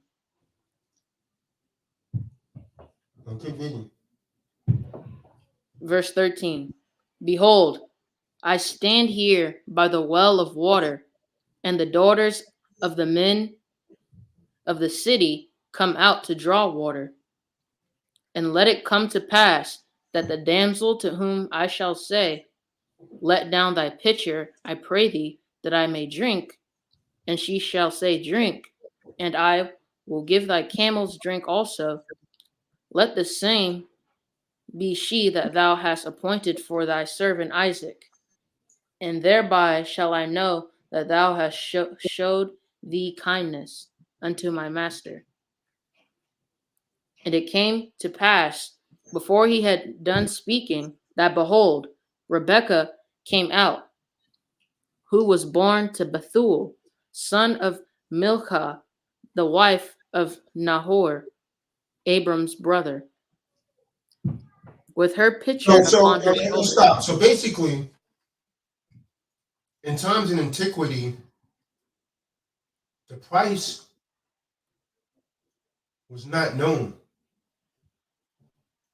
but it was typically named by the bridegroom for the price of ransom.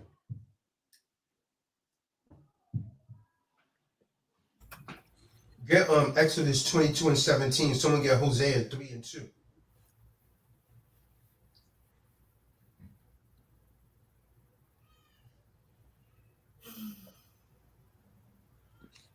Exodus chapter 22, verse 17.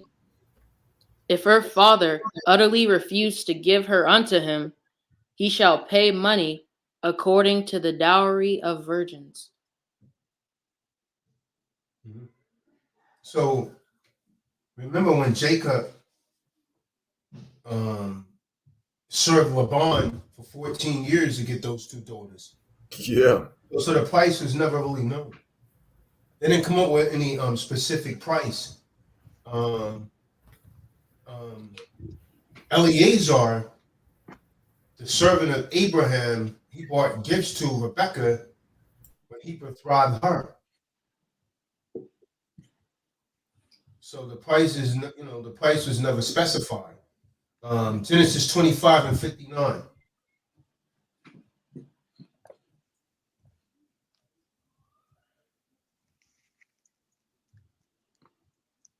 You said Genesis 25, verse 59?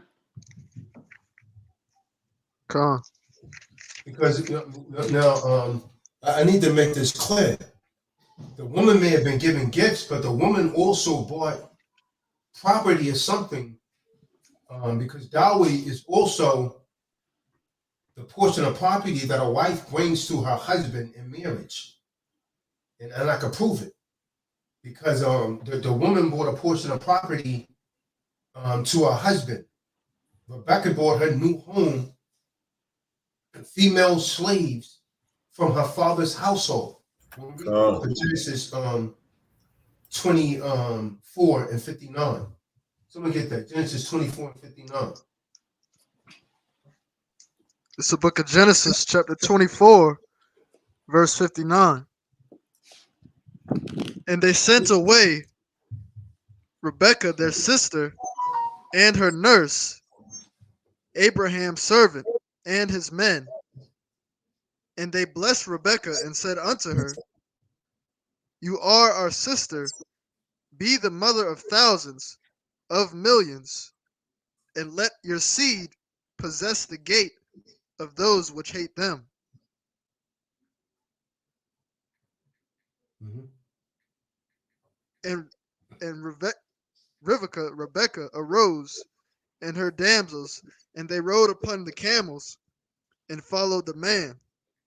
And the servant took Rebekah and went his way. And Isaac came from the way of the well, Ber-la-Shiroi, for he dwelt in the country of the Negev.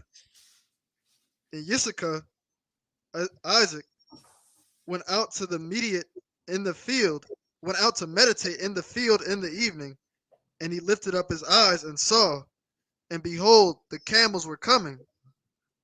And Rebekah lifted up her eyes, and when she saw, I mean, yeah, that's good on that. That's one of the why she had to cover her hair.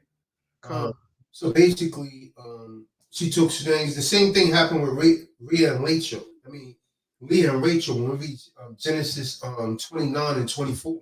So let me get that real quick. So they brought things to the husband. Solomon also received things from Pharaoh, his father-in-law. Book of Genesis, chapter 29, verse 24.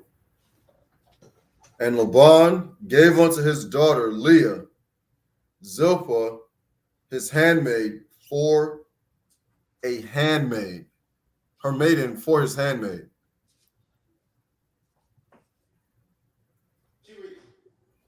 And it came to pass that in the morning, behold, it was Leah, and he said to Laban, what is this that thou hast done unto me?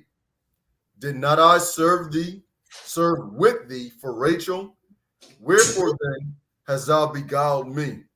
And Laban said, it must not be so done in our country to give the younger before the firstborn.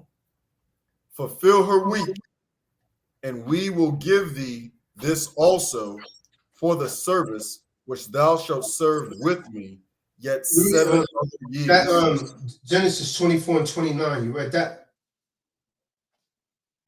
Oh, sorry.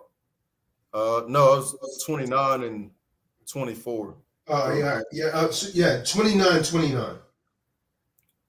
29, 29. Book of Genesis, better shift, chapter 29, verse 29. And Laban gave to Rachel, his daughter, Bilhah, his handmaid, to be her maid. So he gave his slaves to his daughter so she could take those slaves to her husband. And remember, Jacob ended up marrying both of those slaves also. Right. So the woman brought gifts with her, you see. Her handmaid became Jacob's wife. And so did Rachel's handmaid become Jacob's wife. Right? Jacob ended up having 4 wives. They both was 2 sisters. Leah and Rachel's were sisters, and the 2 slave women were sisters.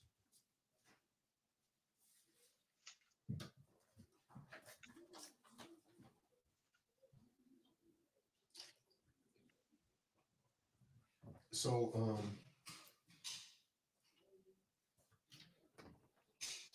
the Jewish rabbis and that Jewish nonsense, they ordained that a man must give some of his property to his daughter when she's about to be married because of this stuff that we're reading here.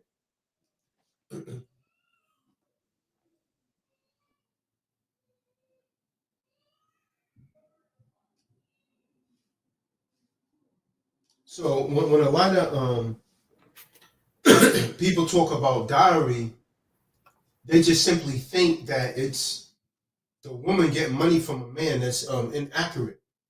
So we can see from these precepts in the marriage contract, the dowry that women bought to a husband, you know, whether it was real estate, whether it was slaves, or whether it was movable property, it was recorded literally in the marriage contract, which is known as a ketubah.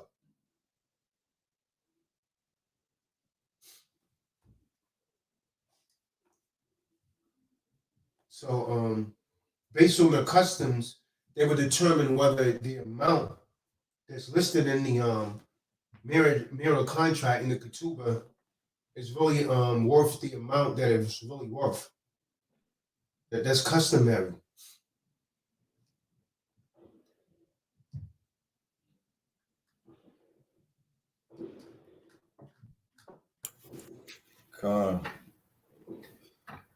Yeah, I definitely didn't know how to answer that at a time. But yeah, so that's something I think about every now and again. You know, I have daughters as well. I appreciate that. Yeah, I was wondering what the baby did. You're already ready to marry her off. What the baby do? Oh no. No. It's not like that. Kane. I have two others though that are 10 and 9. And yeah, they're getting on up there. But love ye one another in the raw. Especially when I don't know, I guess what made me think about looking for that kanas today. Came across about 6 other places. One right off of Jericho Road. I think it's a pretty decent price to start out, 1,000 square feet, $975. So I need to follow up with that again. Well, it doesn't look like we have anyone else come in. Oh yeah, what? The link is in the room. Everyone out there in the audience, there's 24 watching. It was 30 something when they departed. What happened to David? Yeah, you guys can click the link about the subject matter, and or dealing with the Bible, scriptures only. Put it in there twice.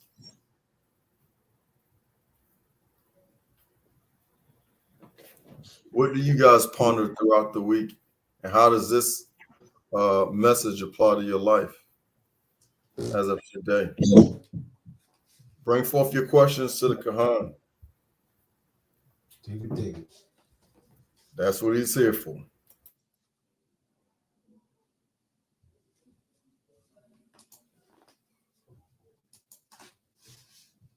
Wow. Looks.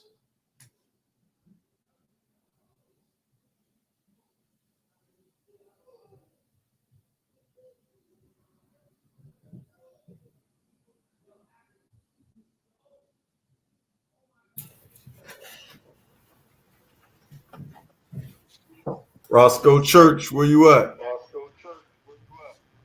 Echo effect.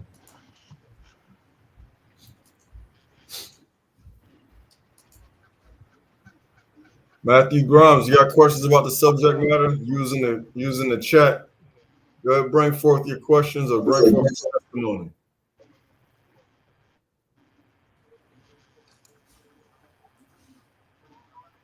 Yeah, while we waiting for those good brothers to testosterone up, I wanted to share hypotheses with you, brothers. Okay. It's nothing that I don't study concrete, but it's just all matching up a little bit too. That's just not coincidental. And just for starter sakes, I want to say we as Hebrew Israelites do not deal with any type of zodiological signs whatsoever. Okay, I mean, I'm using certain terminology right now is only because I still have to further my studies. But I'm thinking, when they came and attacked us as Hebrew Israelites in Yahusha, actually Yahusha, when they came and did what they did to Yahusha, and Yahusha say, go down by the watering hole, there's a brother there with a pitcher. That's kind of odd because I know the brothers then at that time weren't serving water. I know it was the women doing that. So it was a little bit more research I started doing on the water.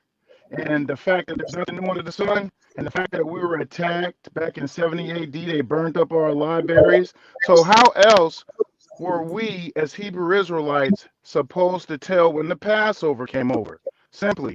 And the Most High say this in Jeremiah chapter 10, verse 5, don't be dismayed by the signs of heaven, because the heathens are dismayed about them. That's why I said earlier, we as Hebrew Israelites don't deal with any type of zodiological signs, no type of zodiological readings, because we know on the 5th day, the Most High created man, not thundercats. So with that being said, here it is. They named this so-called, celestial body Aquarius. And here it is, I believe they were still using those celestial bodies there to let you know the Passover was getting ready to approach us, because if you look up, the celestial bodies do give a sign that it's the water month. And then here it is, you got Yahusha saying, go by the water. And then you hear the Passover is a new start for us. So the washing of the feet is symbolic of death has passed over you, basically. So that's why I don't buy this grace thing. You can do whatever you want to do, because you may not make it to the next Passover. And I believe those people knew that the celestial bodies aligned to what they call Aquarius today. But I just wanted to share that hypothesis, those similarities there, because here it is. I knew not during that time the brothers weren't out there serving water. That was the women's job to do as such. So, I disregarded that and then looked at the fact that water. And what month is this in? Water. And soon we'll be celebrating our Passover, because that water is the cleansing. So, just something I wanted to interject. Nothing concrete just yet. Just wanted to put out there the similarity of the hypotheses. But I digress.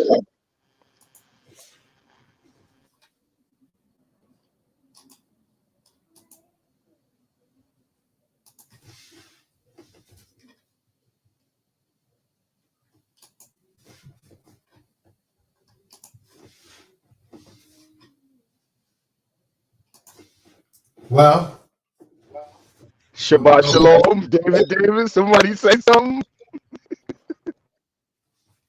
yeah, if no one says something, man, I'm gonna bring this to an end.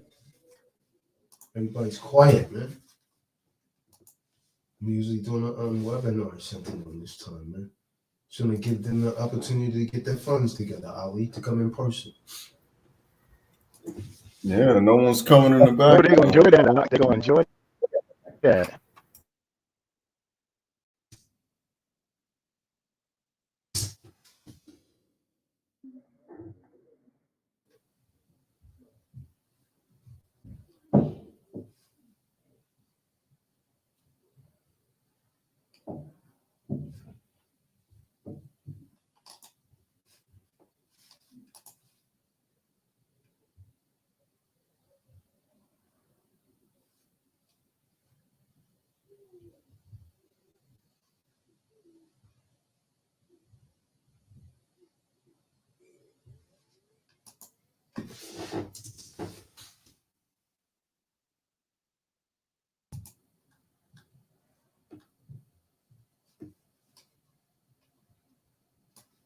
Well, it's absolutely quiet. That's very odd. I'd like to thank all the panelists for showing up today, and those young brothers that participated.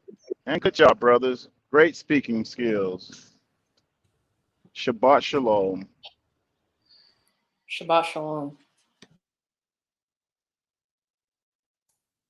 Shabbat Shalom. Yeah, because y'all brothers are the next speakers. You all understand that, right? Y'all brothers are the next speakers. Once the Most High get done using us as amplifiers, y'all the next best thing. So I'm always, it's what a blessing anytime you can get the children to participate in this, because this is our Shabbat that the Most High gave us. And it's good to see that you brothers are making it family business. Man, you have no idea. This thing, it's getting there. And just with listening to this broadcasting today, I'm starting to understand that Yahweh don't like to break contracts at all.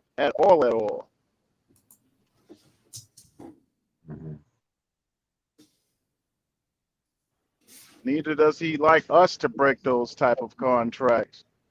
That's why I don't understand why Esau is giving women the power to go do it so easily. Never in the Torah does it say a woman has that power to divorce. Mm-hmm.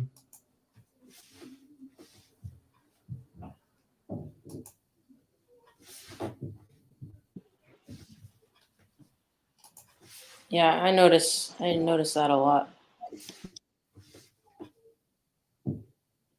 Notice what? Well, how different other people's mindset are as far as women being allowed to do certain things. Like it really shows.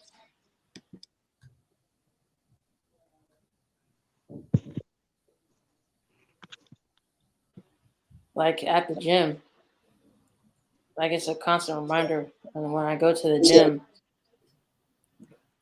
because I just be thinking, man, I'd be darned if I let my sister leave like this. That's what I have that in mind when I go to the gym.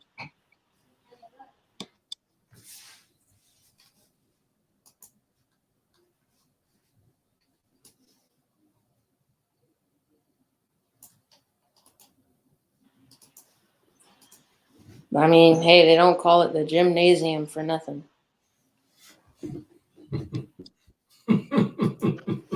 Right on, clever fella, right? You've been listening.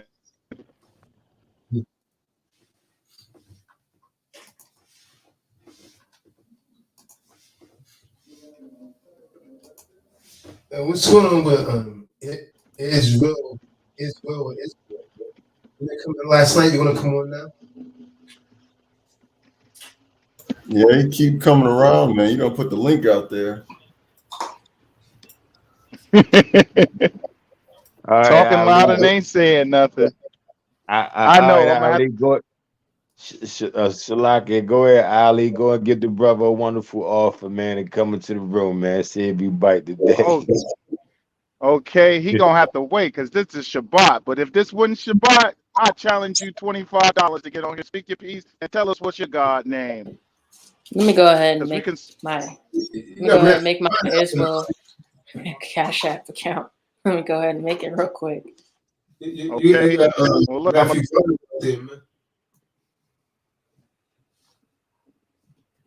we're gonna set him right. We're gonna set him right. He gonna get in his emotions. 2 weeks later, he gonna come back on with a new name, a name tag, new picture, everything. Call himself Got It Right. He's gonna come in as Charles Davidson.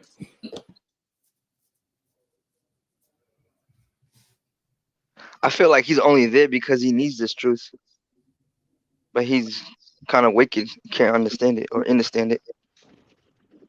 Yeah, brother, he needs this life. A lot of the stuff that came out today speaks life into the scenario. That life is energy. He needs this life. It ain't none at home. He wouldn't be tuned in here.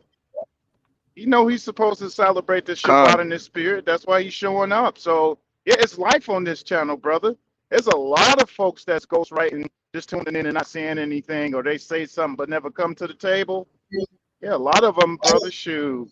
A lot of them enjoy it because there's a lot of life this channel speaks about.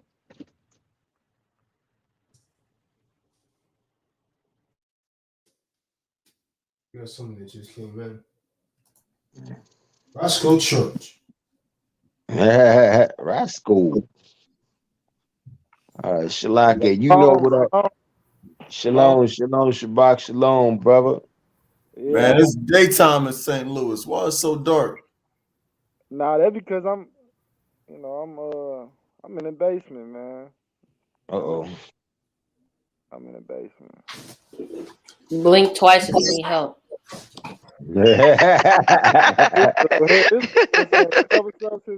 Since I've been watching the show. Doc woke me up. Right. 12:31. I was asleep. I ain't gonna lie.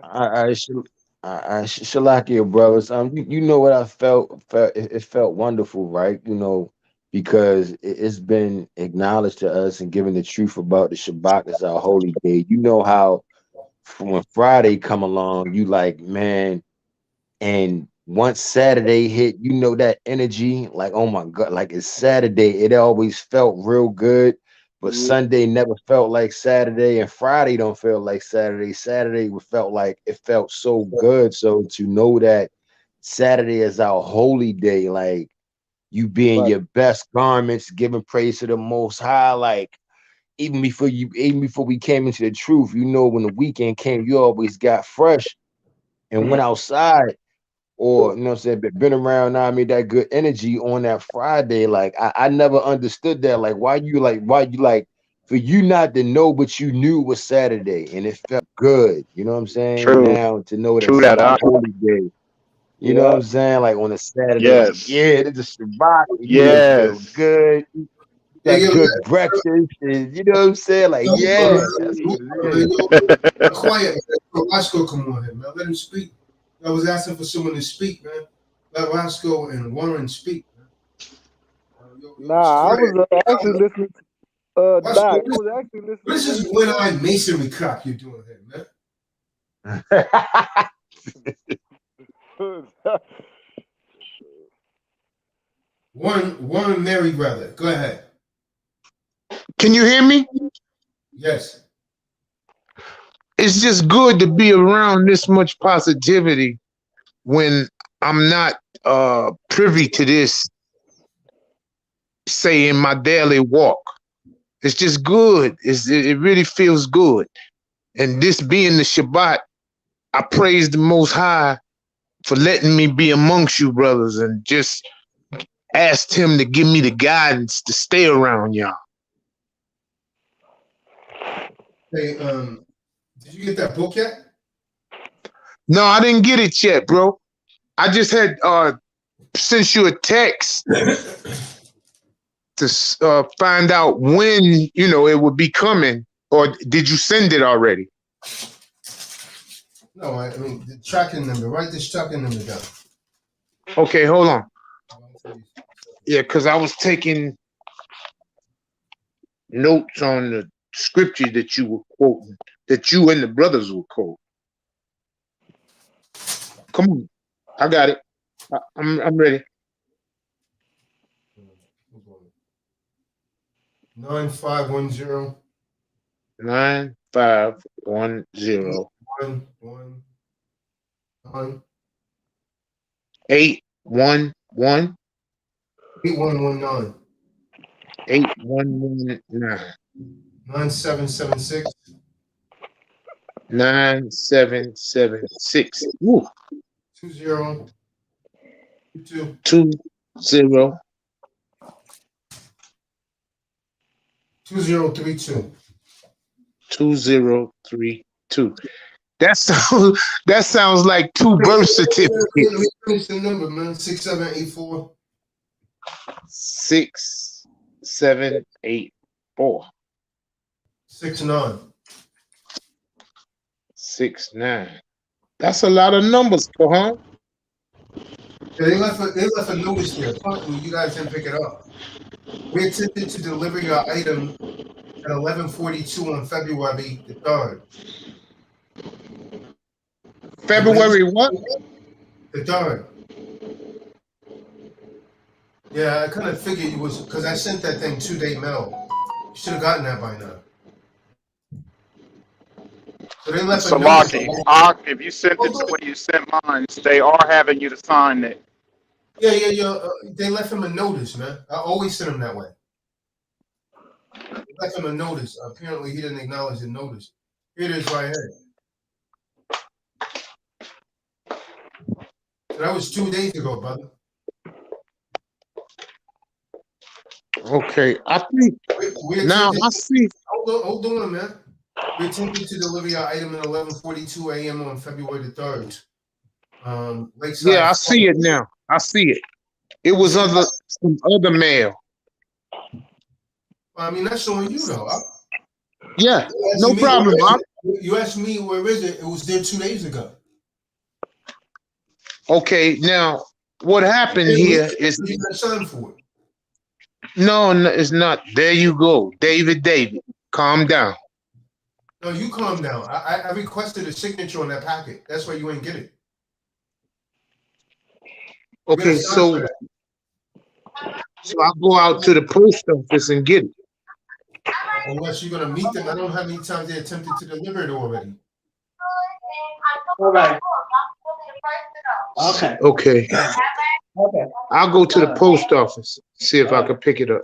You might want to. It would be wiser to call the post office, give them the tracking number, and ask them, "Is that out on the truck, or can you come in and pick it up?"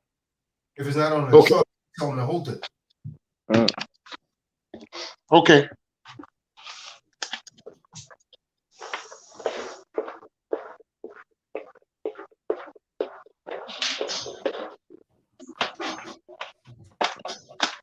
Okay, I will. Probably I'll go up there, call up them. I wonder, do I have to wait to call or I could just call? They're closed right now. You're gonna have to wait until Monday. Okay. I'll do that. So now then you're gonna give a live seminar in Georgia? Yes. Okay, because I'm coming up there to see my little brother. Yeah. Haven't seen him. Nefertali. Okay, knock.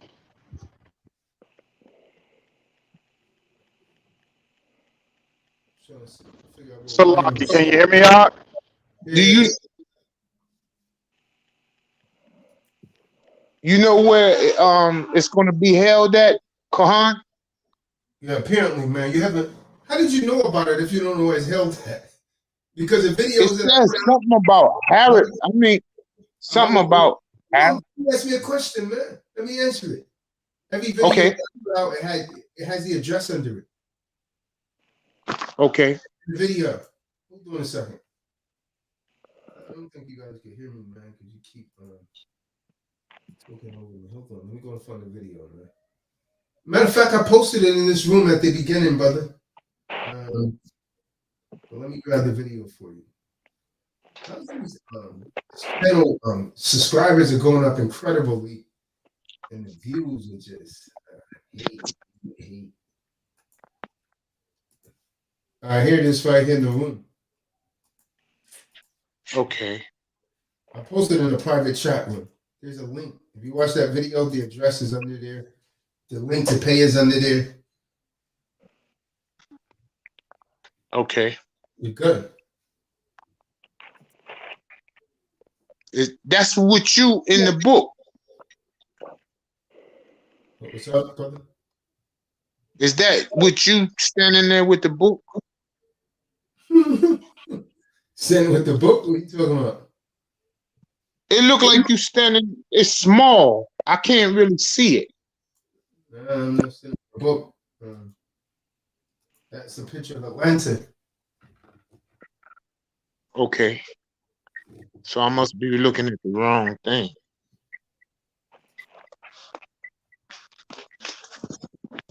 But I just get up on the video and see.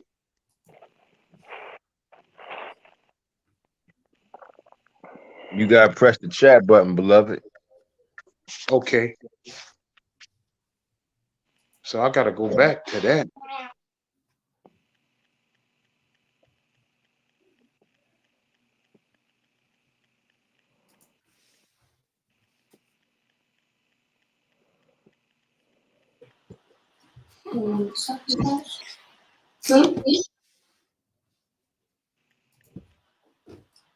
Man, they always track you down for commerce, huh?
What's going on?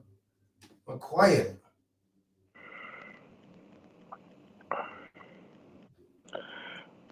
Man, it's crazy. You was showing that video with the female, and I peeped that they every time they preach, man, they stuttering and talking in tongue and doing all da da da da da da da.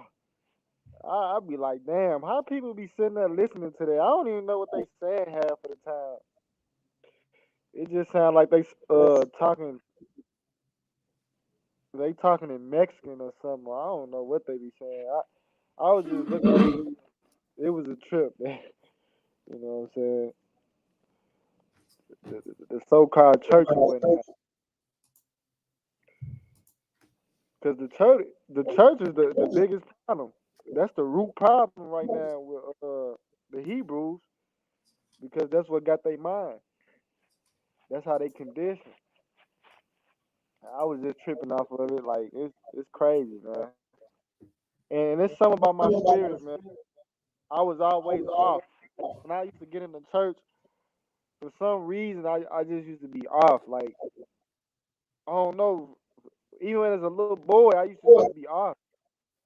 You know, something about the churches just had me off. I don't know what it was. I don't even know how I get the last name.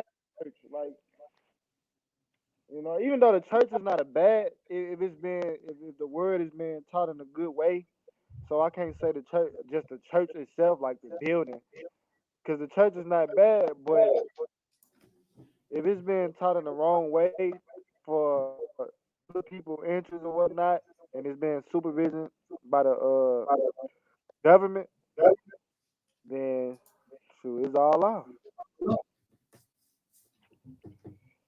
So I was just tripping off that, man. Like, and you got some people at church, they go through the same thing. You know what I'm saying? They got the same problems, but they've been going there for years and years and years. I don't get that. I don't get that, bro. How do you go to a place for years? You know what I'm saying? After a while, the person is supposed to be, somewhat lifted up off you. But you go to church for years and years and years, but you got the same problem in your household. And you still only time you smiling is at church and when you talking to your other, sheep or people. That's the only time you smiling. But when you get off church, you cussing, you back in a bad spirit. I don't even know like how they haven't peeped that already. It got to be something that's up. I just don't know how people don't catch on to it. Oh, it's 2022. All this technology that's getting even wider, and you still haven't caught on that you worship Jesus Christ.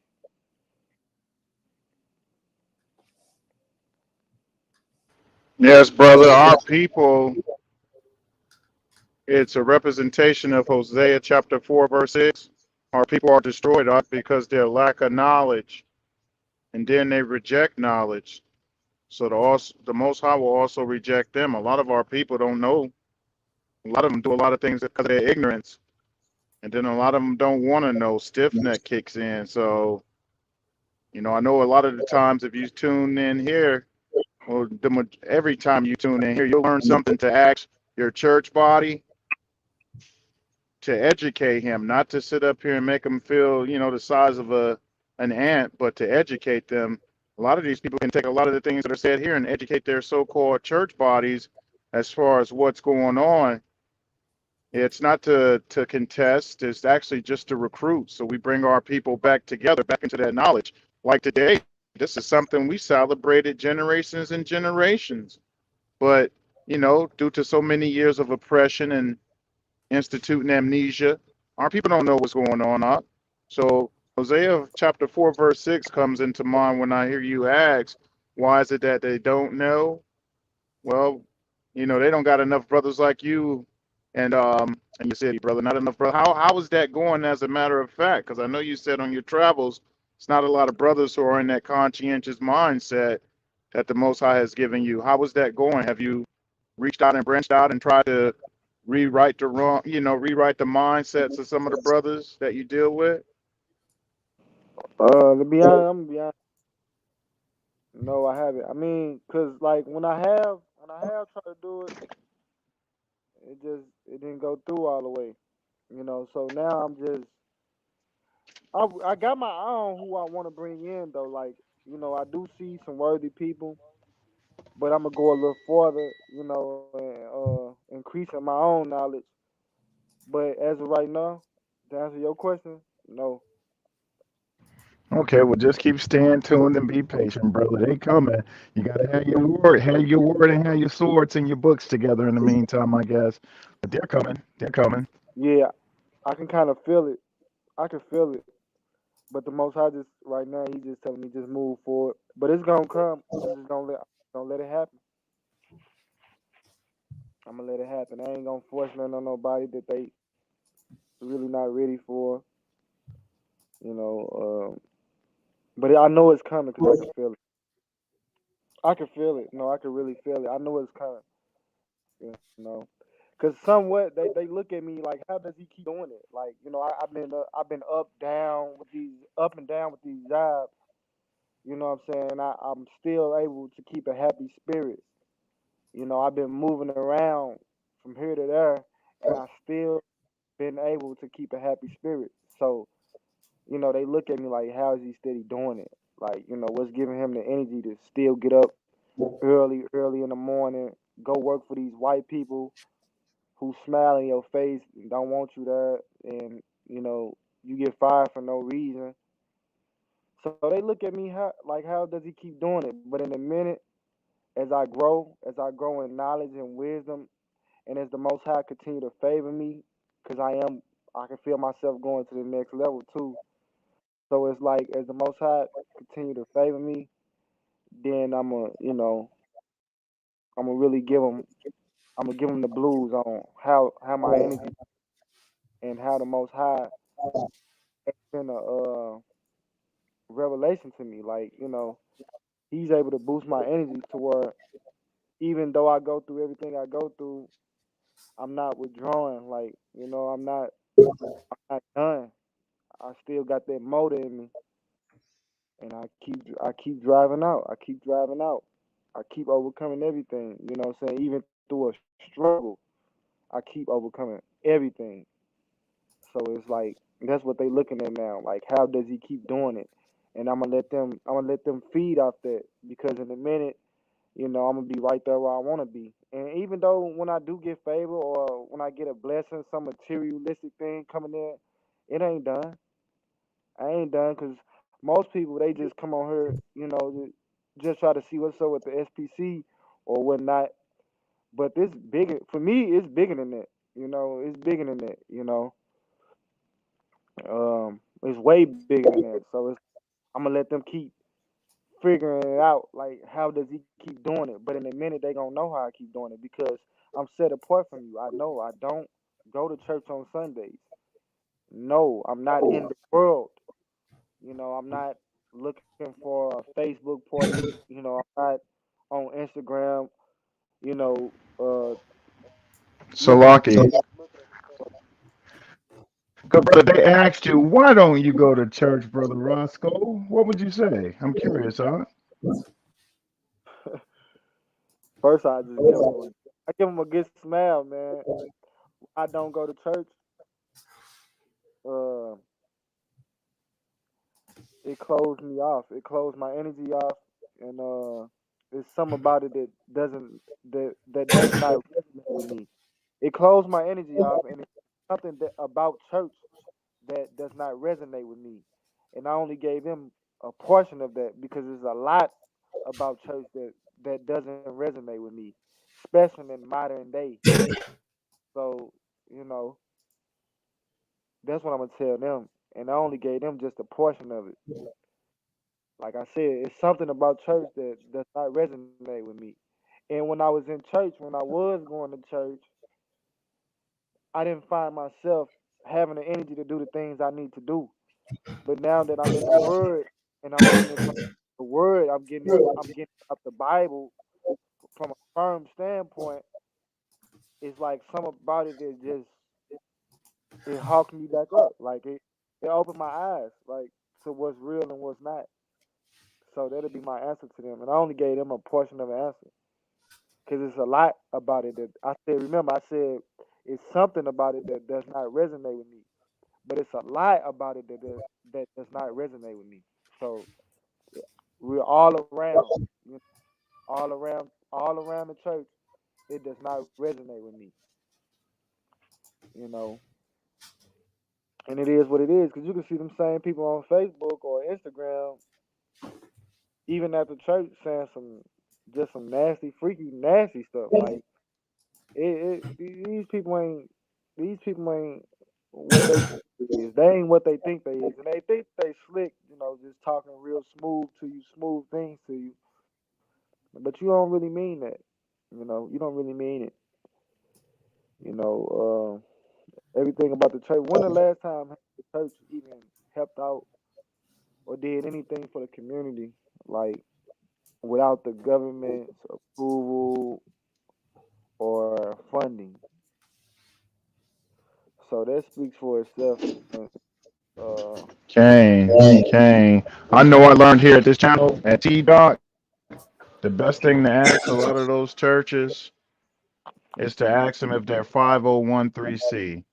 That's something else I'd like for you to add to your repertoire as far as your arsenal, as far as to convince these people that they're in the wrong gathering, is because their church has an alliance with the government by way of that 5013C form. And you know the government is against the Most High because it was the very government employees that brought the Most High Son down.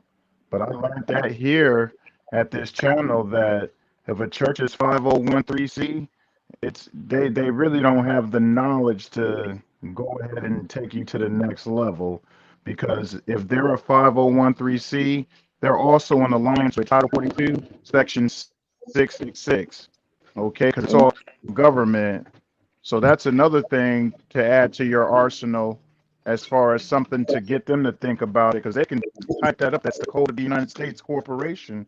It's Title 42. Why would they use that number sequence, Section 666? Not only that, why would a so-called man of God sign a documentation that puts them, arm in arm, shoulder to shoulder, lips to lips with such an organization known as the Corporation of United States by way of that 5013C. So I just wanted to add that to it so that you can keep on getting at them, Uncle. When they ask who hit you, you tell them T Doc sent you.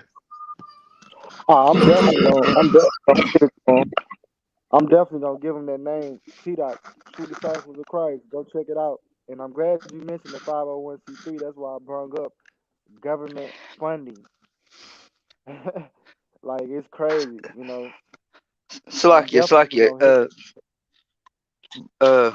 Roscoe Church. You could also hit him off with Isaiah chapter 56:10. That reads, "His watchmen are blind; they are all ignorant; they are all dumb dogs. They cannot bark, sleeping, laying down, loving to slumber." Ooh, they gonna hate me. Hey, that's all right, because you're not of this world, Ak. If you were of this world, they would have loved you. They would roll up the red carpet for you, Khan. give you an MTV video, give you some barbecue ribs and things like that. But Ak, they don't love you. You're not of this world. Remember, they hate you because you got them hair, wool, and skin of fine bump brother. My goodness. So, that's good, brother. Continue to give him some more, weapons for his artillery, Ox. I know y'all know something. Because look, the thing is, I really wanna do stuff for the community. You know, I wanna like actually bring it back. You know, um, that's why when I start getting on that level though, that's when I know, you know, that it's all there. It's all there for me. You know, the Most High, the Messiah, they have set my table. You know, they have prepared a place for me. You know, because once I start getting on that level with them, it's just like I'm just gonna hit them with all facts. You know, and it's gonna be like, dang, he hitting us with facts and we getting mad, but he's doing more for the community than what we doing. So it's like, wow, it's something strange about that, you know, because I do want to help the community. You know, I do want to do everything under the sun for the community. Like, a lot. All I see is misery out there. You know, so. But before I help a group of people that don't believe, I'll be right here with my congregation, steady growing at a faster rate. So because everything I'm learning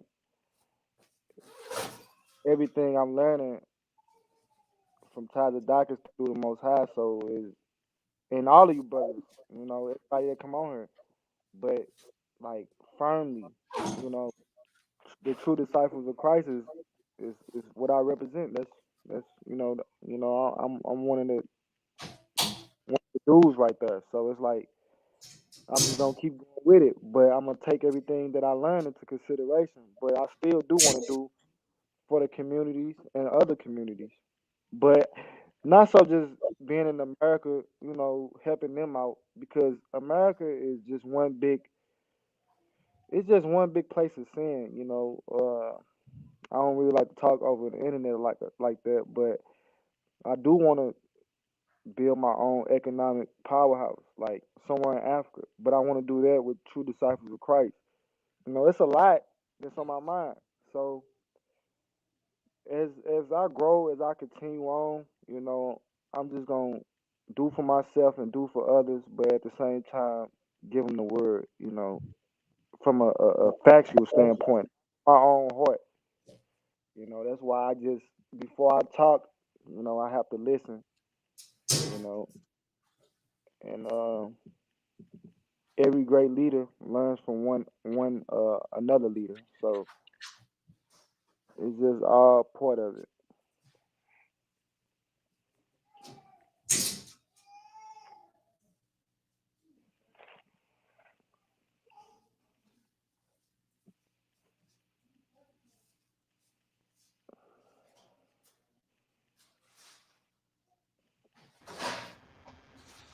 I tell you, I'm really excited about this real new year that's getting ready to take place, brothers. A lot of great things going on. Excited about this new year getting ready to take place. I hope a lot of you brothers on this channel are able to join us as we bring in the Passover.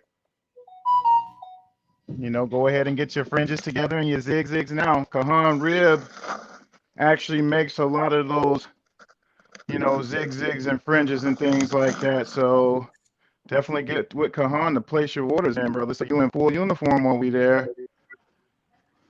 Con. I got some fringes, but I definitely need some more. I know I need me some.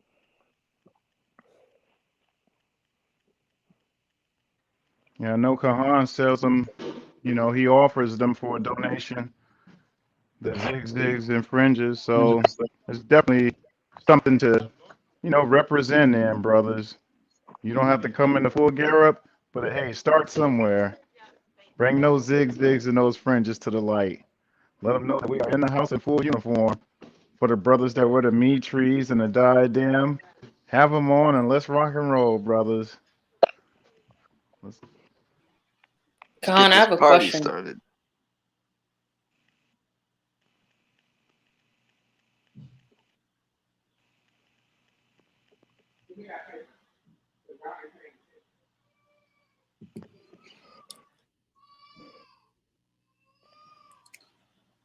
Does anybody know when Purim is this year?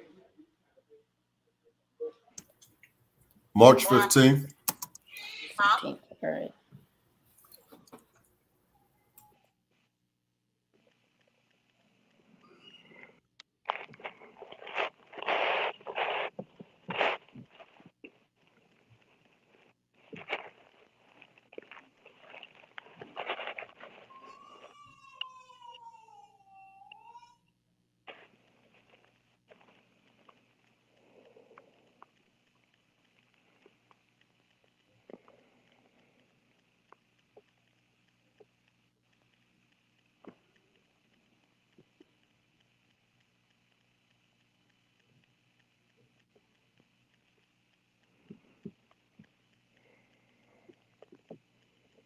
Man, Esau, something else, man.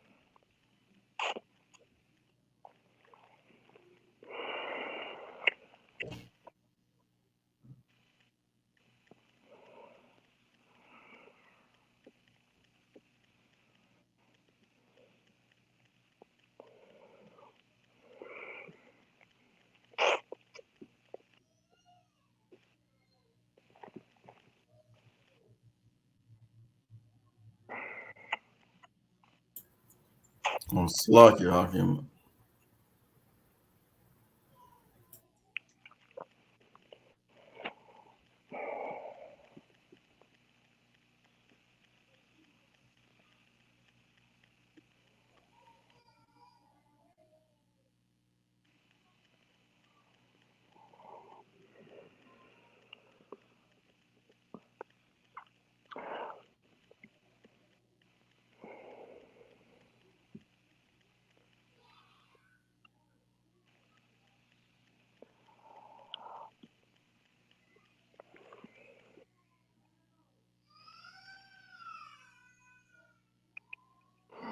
I always wanted to ask them why do they never like? I want them to just ask the regular black person like, why you never see none of those Jewish man with the Shirley sideburn temples? Why you never see none of them in the church? Have you ever saw a Jewish man, that resides in Israel right now? Have you ever saw them in the church? Like,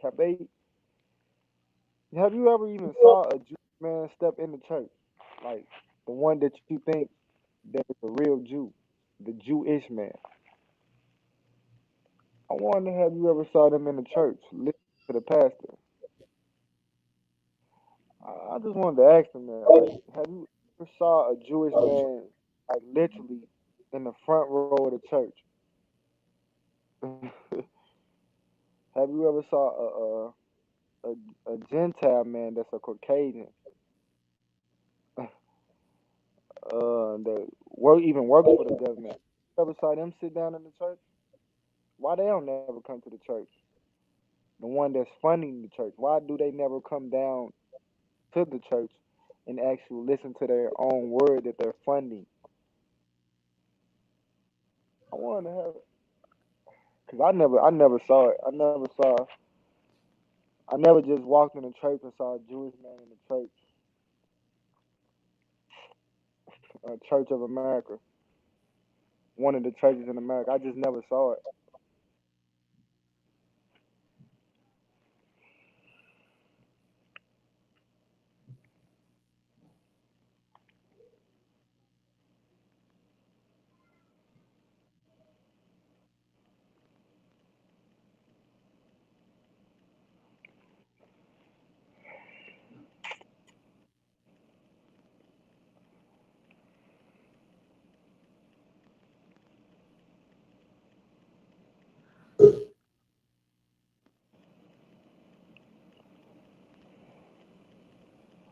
Funny to me.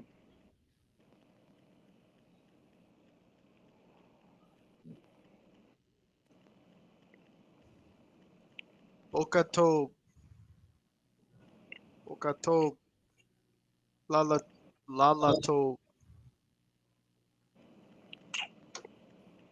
Mm. What's that, Benaya? I know Bokatob is that not it's like not a salutation, but you It's just good sent a day or good morning. good day or good con, good day or good morning. What's good night? It's that is Edif Tov. Erif. I got a quick question, Benaya. Are you gonna put some of those interpretations in that new app that you're developing? No, I didn't plan on. That's a good idea though. Yeah, I think so too. That way, people will have a better understanding, and we can actually start speaking the way we should be. It's a good idea. It could be another tab and have Right. just common Yeah, like good morning, good afternoon, right. like Salakia, like what, you know.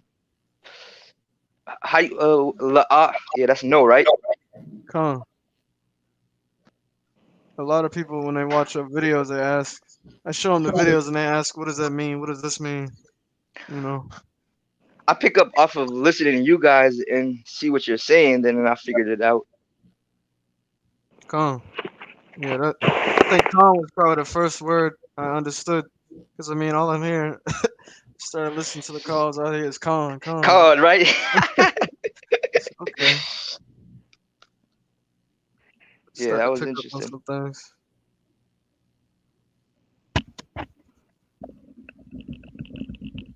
Yeah, I got like most of the scriptures, the names, like from you guys. Like that's how I know what Duromian. I don't know how to pronounce it right.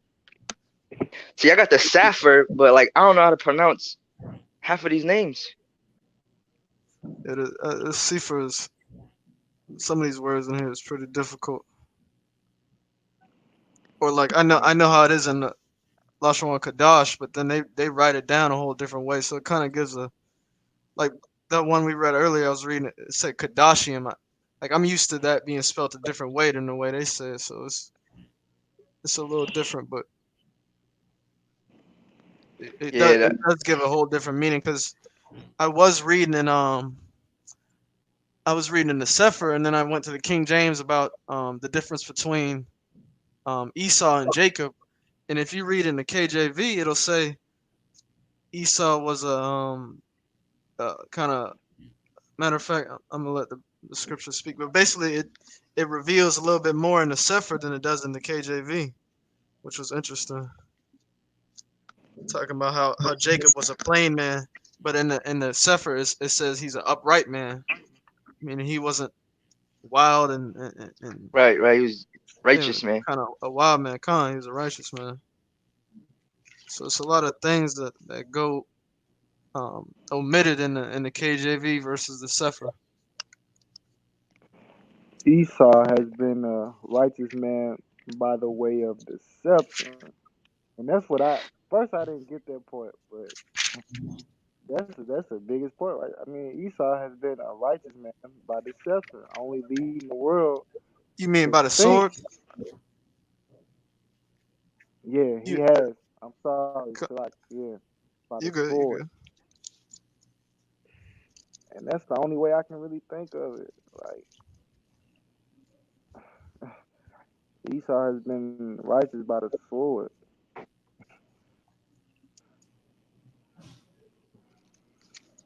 So Genesis 10.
So 25, 27.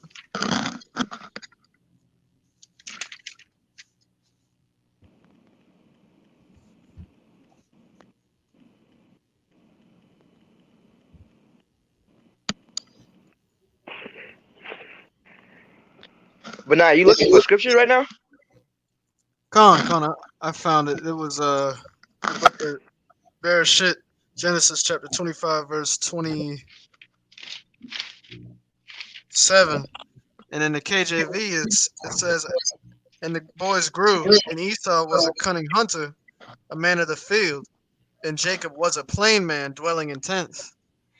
You know that word "plain" doesn't really give a indication of what kind of man he was. It's just saying he was a plain man. I guess in Yeah. their assumption is, oh, he's just a regular man. But when you read in the Wow. KJV, it gives you a little bit more insight. And the boys, so this is the Salaki. When you read in the Sefer, this is the book of Genesis, Bereshit, chapter 26, verse 25, verse 27. And the boys grew, and Esau was a cunning hunter, a man of the field, and Jacob, was an upright man, meaning a righteous man, dwelling in tents. So just That's little stuff like yeah, that. that's deception right there. I think it's all good for brothers to have multiple Yeah, you're right. Bibles. Just like how we hear Brother Ali talking about, he's got all the books, and we know the Kahan's got plenty of books. We see him, so it's always good to have all, to stand up on, Con. to be able to compare. It's always a good thing. Con. Yeah, I got both of those books, but I need to see what's up.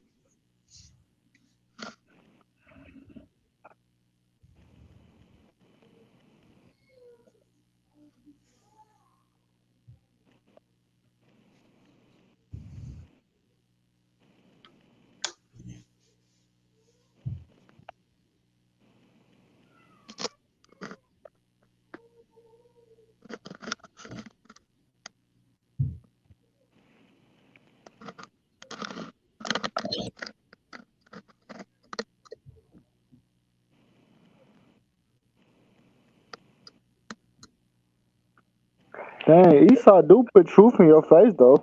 I mean, at least you can salute him for that. I mean, he do put the truth in there. I mean, he just don't put it directly. Hey man, he did put the truth in there. I mean, it's an order from the Most. He gonna put the truth in there because Satan don't have say so like the Most. He's only led to make people believe he do, but nah, it's the Most High that got the say so. He got the first say so and he got the last say so. Satan don't run nothing like I think he do. Because if it was so, the Most I could have been finished him. But this what it all comes down to, a test of faith. I mean, everybody's test out there. Everybody's faith is out there on the sea. Everybody's faith is out there on the sea. It's either you gonna swim and be faithful, or you just gonna fall. Everybody's faith is at sea. Everybody's faith is at sea.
Everybody's too quiet, man. I'm gonna shut this down, man.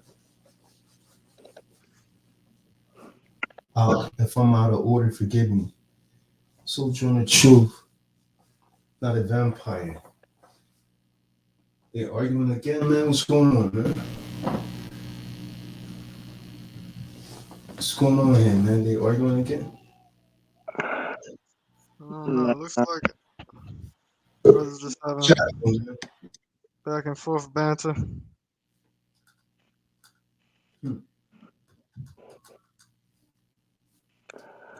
No point of ordering.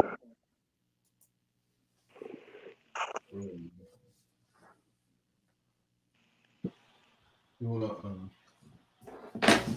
fight? I guess you join the Marines or the Army or something like that.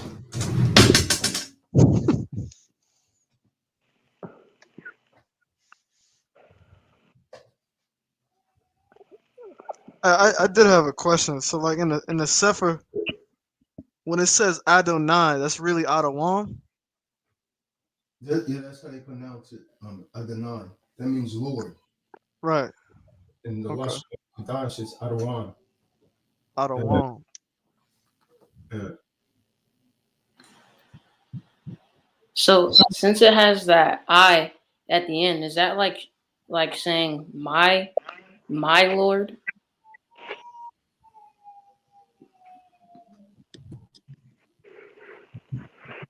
That Uh, the I is just different. In the Hebrew, that wouldn't even look the same because they add the dots to their pronunciation. It changes the pronunciation. That's why it sounds different. It's 8th century Hebrew. right. The Babylonian captivity. That's when they came out with the Assyrian script. Gotcha. I noticed for a lot of their words, it has like this always this sharp ending to it. Yeah. I or you know the Kodesh seems a little bit a lot more smoother, rolls off the tongue better. Yep.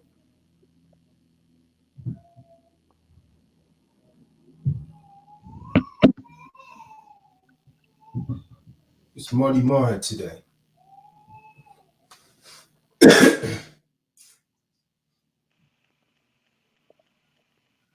All right, so I'm going to go ahead and shut this down, man. See if I could put together an episode of the Sister Wives, the real Sister Wives in Atlanta, man. Piss some people off, man. Catch people off down. Oh, that thing was hilarious. Can't wait to see the next episode. Rhea says she don't want to be on anymore. Make me put on a harder. No emotion. Was saying that I was like, wow. I was just like, wow. This gonna hurt them. I know they looking at that like, well, who is this guy that think he is? Who? Who said that? I'm just talking about like, cause I be knowing the elite, they be watching, and I know the elite, cause you know it's a real like. Oh, you say the elite? Yeah, I know they be looking like, who this dude think he is? Because you leading you leading by a good example, and the one that they put on TV is like, right. Yeah. Harlots. Yeah. Straight harlots on TV. Come on. Who goes there? Who is that? They be mad in the chat. They be mad in that chat. We're about to get this together, man. You know, a lot of ice cream. I'm gonna get you on camera, man. Cut this out. I'm gonna get you on camera, man. What's the baby crying like that? This ice cream. Nobody is safe, man. Put on some modest apparel. Right now? I mean, you're all right. Okay. I'm not gonna put you on camera like that. See me, man. That's the deal breaker. Deal breaker. Give me a few minutes to get this together. Oh no. All right. A few minutes to get this together, man. See, the kahan got a job on his hands, man. See, I don't know. Be going on in the background. Videos about me? Do videos about me? Episode 4. Yeah, episode 4. Yeah. Uh-huh. The real sister. You know that first show, man, got over 4,000 views. Yeah, man. That second and third one got 4,300. Got like 3,000, but ain't but like it's less than 100 thumbs up, man. Folks out there hating, but they watch for real. They need to. Who got 3,000? I believe it's episode 3. I ain't got that many yet. It only got like 1,300. I think the last time I checked it. Yeah, it's 1,370. It's 1,370, y'all. Oh no. Okay, I'm thinking about episode 1, Salat. We talking about that's up to 4,000 now, 300. Yeah, they got 112 thumbs up now. 116 over here. Let me refresh this, man. Yep, you right. Oh snap! Dang. 4,300. Yeah, that's what I'm I saying. didn't even realize that. Wow, I just looked at it too at the same time. Wow. Yeah, man. They ain't thumbs upping, man. They hating. I've been 116. That's a pretty good thumbs up, man, for that amount of views. Because Okay. people don't like the Yeah, thumbs up, man. They don't yeah, like you're the definitely thumbs up. getting out there. It doesn't matter. They're watching it. You see what I'm saying? Even if they give it a thumbs down, they engage in it. You get Right, the user whole engagement. man, why you got that Asian woman? What that for? That's what the dude Nehemiah. But why the Asian woman? I'm trying to rock my brain. Nigga, shut up. Why you on here? You was just on here arguing with Moray Ali earlier. Now you're back. The question is, why are you here watching me? You know what I mean? Then the other woman, she said, "Them women look miserable." Shut up, bro.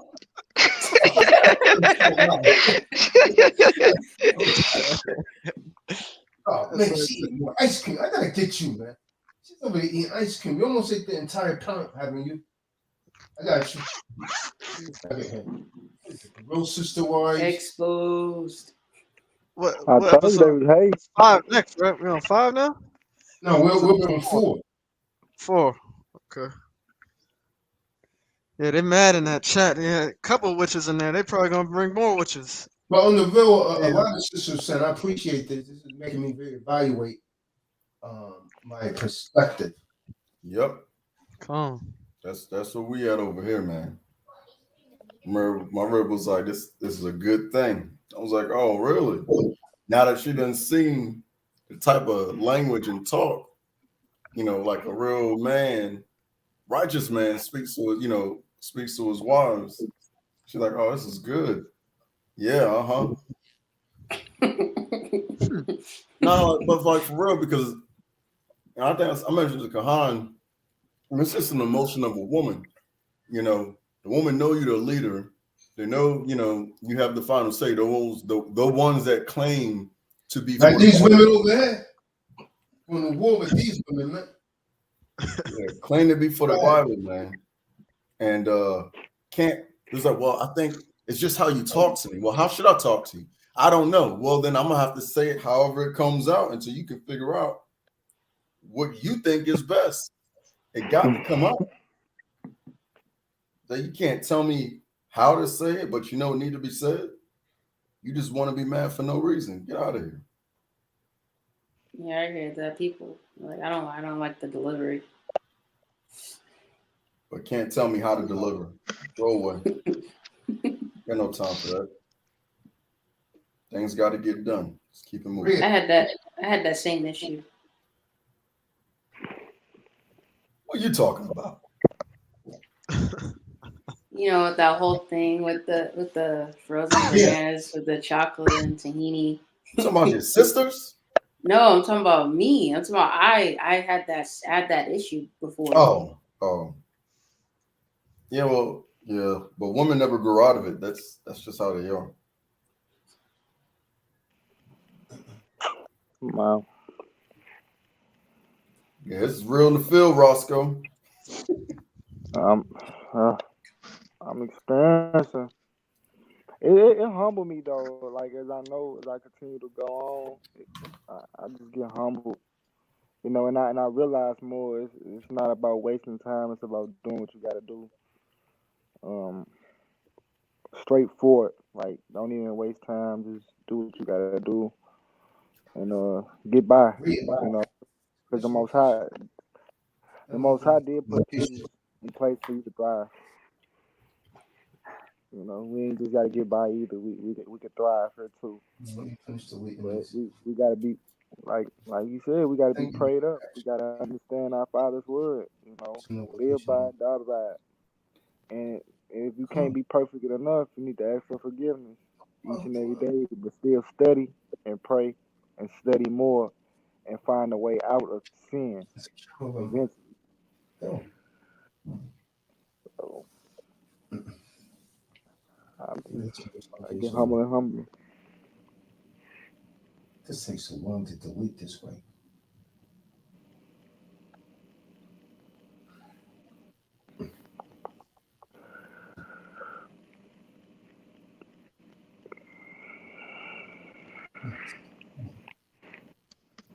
What? I'm just looking at the menu card. Oh, you can make these, huh? Mm-hmm. You probably should make one for yourself. Have you posted the new fringes yet? No. I've been in church. I've been in here working on the boat. You've had them for 2 weeks. Yeah, I've been here for 2 weeks. Yes, I have. No, you haven't. Yeah, and I'm already I'm almost in my second trimester.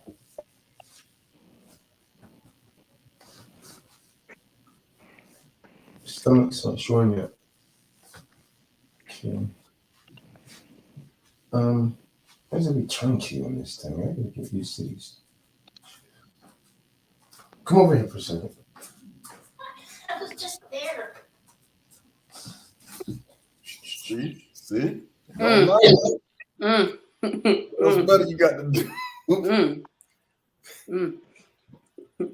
Yeah, man. This is not alien to the body.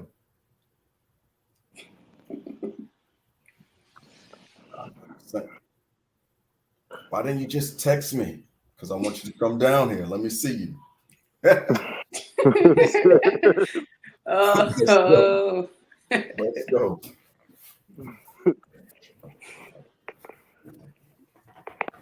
Yeah, man, we gotta bring the ladies up, man, to be excited about serving. Like the way we excited about the truth, gotta be excited about serving whoever their husband is, because they're not obligated to listen to nobody else but them. Not mother, not father, not sister, not brother.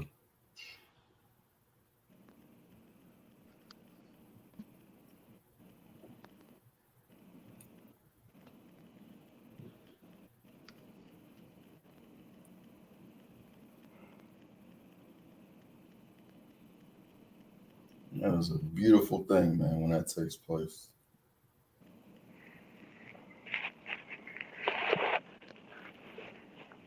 Someone be like, "Oh, so I gotta listen to what you say?" I mean, technically, yeah. But I mean, my burden is easy. It's light compared to these other jokers out here doing any and everything. And that's the thing. Why they act like what we say is so hard or it's so discouraging? That's because it's how they were brought up, man. They gotta get deprogrammed. Because I mean, in a sense, you know, before I came into the full knowledge of the truth, there are a lot of things that I just didn't want to do because I was like, you know, it's just not what I'm used to doing. So every woman, just like every man has to, you know, get washed by water of the word, it's the same thing like with the women. Yeah. It's the same exact thing. Everybody got to go inside their realm. They got to go through the same spiritual process of making a decision to absolute obedience. Because to what does it benefit us as men to disobey the Most High? There's no benefit in it. You get an immediate benefit, but your soul's gone. And you may or may not get an immediate benefit. But if you follow these laws, statutes, and commandments, you get a benefit now and later. You learn how to follow the Most High's laws, and you come in line with the laws of the land, you get an immediate benefit right now in this life and in the next. So we just got to bring it back, man. That's what kahan is doing, you know, putting out the real sister wives of Atlanta, man, bringing it back to where it was at. Yeah.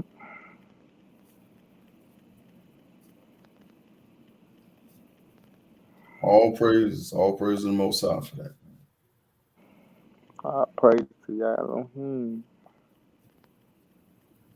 Kahan is due double honor for his office, things that he's working on. So he's working on that book. Always working on something, and it helps the body.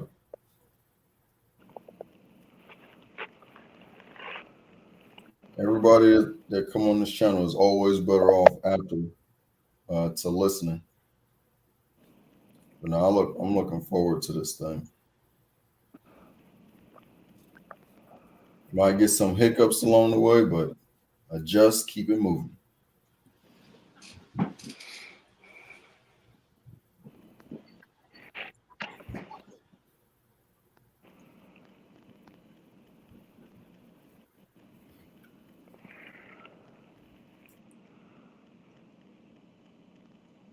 Raheem, go ahead. Shabbat, shalom. Shabbat shalom, family. Yeah. I know you seen me call. I know you seen me calling you, Ali. What was that today? Yeah. I just called you. The brother L had called me. He had let me know that he got all the instruments that you sent to the sister. Oh man, what a blessing! All praises to the Most High, King. All praise to D. You know what I'm saying? Being as though he been out the loop for so long, he was stuck. He thought, you know what I'm saying, it would have been an example on certain instruments. You know what I'm saying? So that's why I was calling you. I thought it had ended, but I went out to the living room and saw that the brother was still on YouTube. So most high willing, you know what I'm saying, after the Shabbat, well after, you know what I'm saying, the Yeah, definitely link up Bible with me, study King. today. Absolutely. Yeah, absolutely. It was it was a precept that I wanted to ask about. Oh man. It just, it's really, oh man.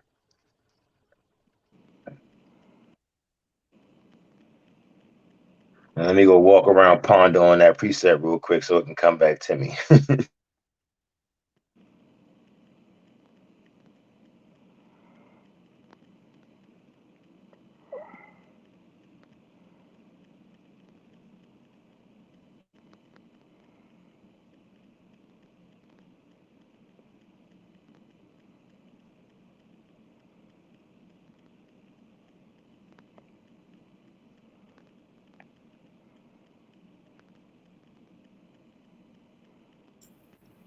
I ain't gonna hold the kahan.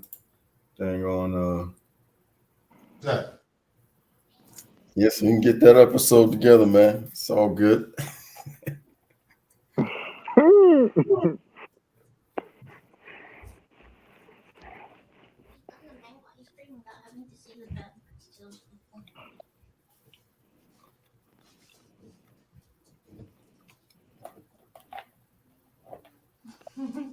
Where would I put the? It is uncovered, man. Where did I put the? She tries to use ice cream as an excuse for getting fat. Wow. Pregnancy is an excuse for getting fat. Yep. Man, that sounds vaguely familiar. That ain't vague. That's straight up familiar. Play that.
Salakia, it came to me. Okay. Brother Benaiah, brother Yashabane, what was that precept? I'm gonna write it down once y'all enlighten me with that about Esau. About Esau. I'm about to say how the Yahweh said how he hated Esau, but yet he loved Jacob. What precept was that? Romans 9:13. Romans 9:13. Okay. Because I was sitting here when a brother was talking about, about the truth, and it was so I used to always say to myself, whenever I was to come in contact in the world and just even traveling, how Esau was so livid about being negative towards me. And I was like, wow, man, for real. And I used to always, before I even came into the truth, I always had this saying, like, you hate me because you ain't me. You know what I'm saying? I used to just say that on GP. Never knew what I was saying, but I felt that, like, you just hate me because you ain't me.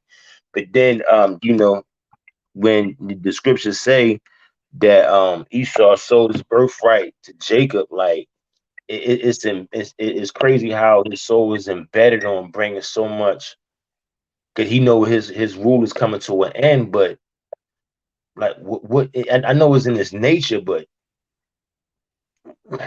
it's so mind blowing. Like, all you gotta do, like, they our brothers, like, for real, like, tighten up. Like, you ain't gotta hate me, just love me. You know what I'm saying? We can shine together, but that's not what the Most High got in store for Esau. But yeah, that's what I was just.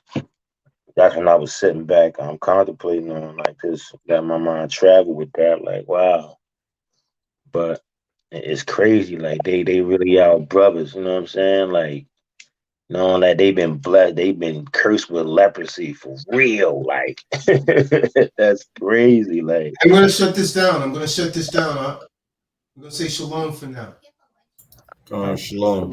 Shabbat shalom, family. Shabbat shalom. Shabbat shalom, family. Shabbat shalom. Shabbat shalom. But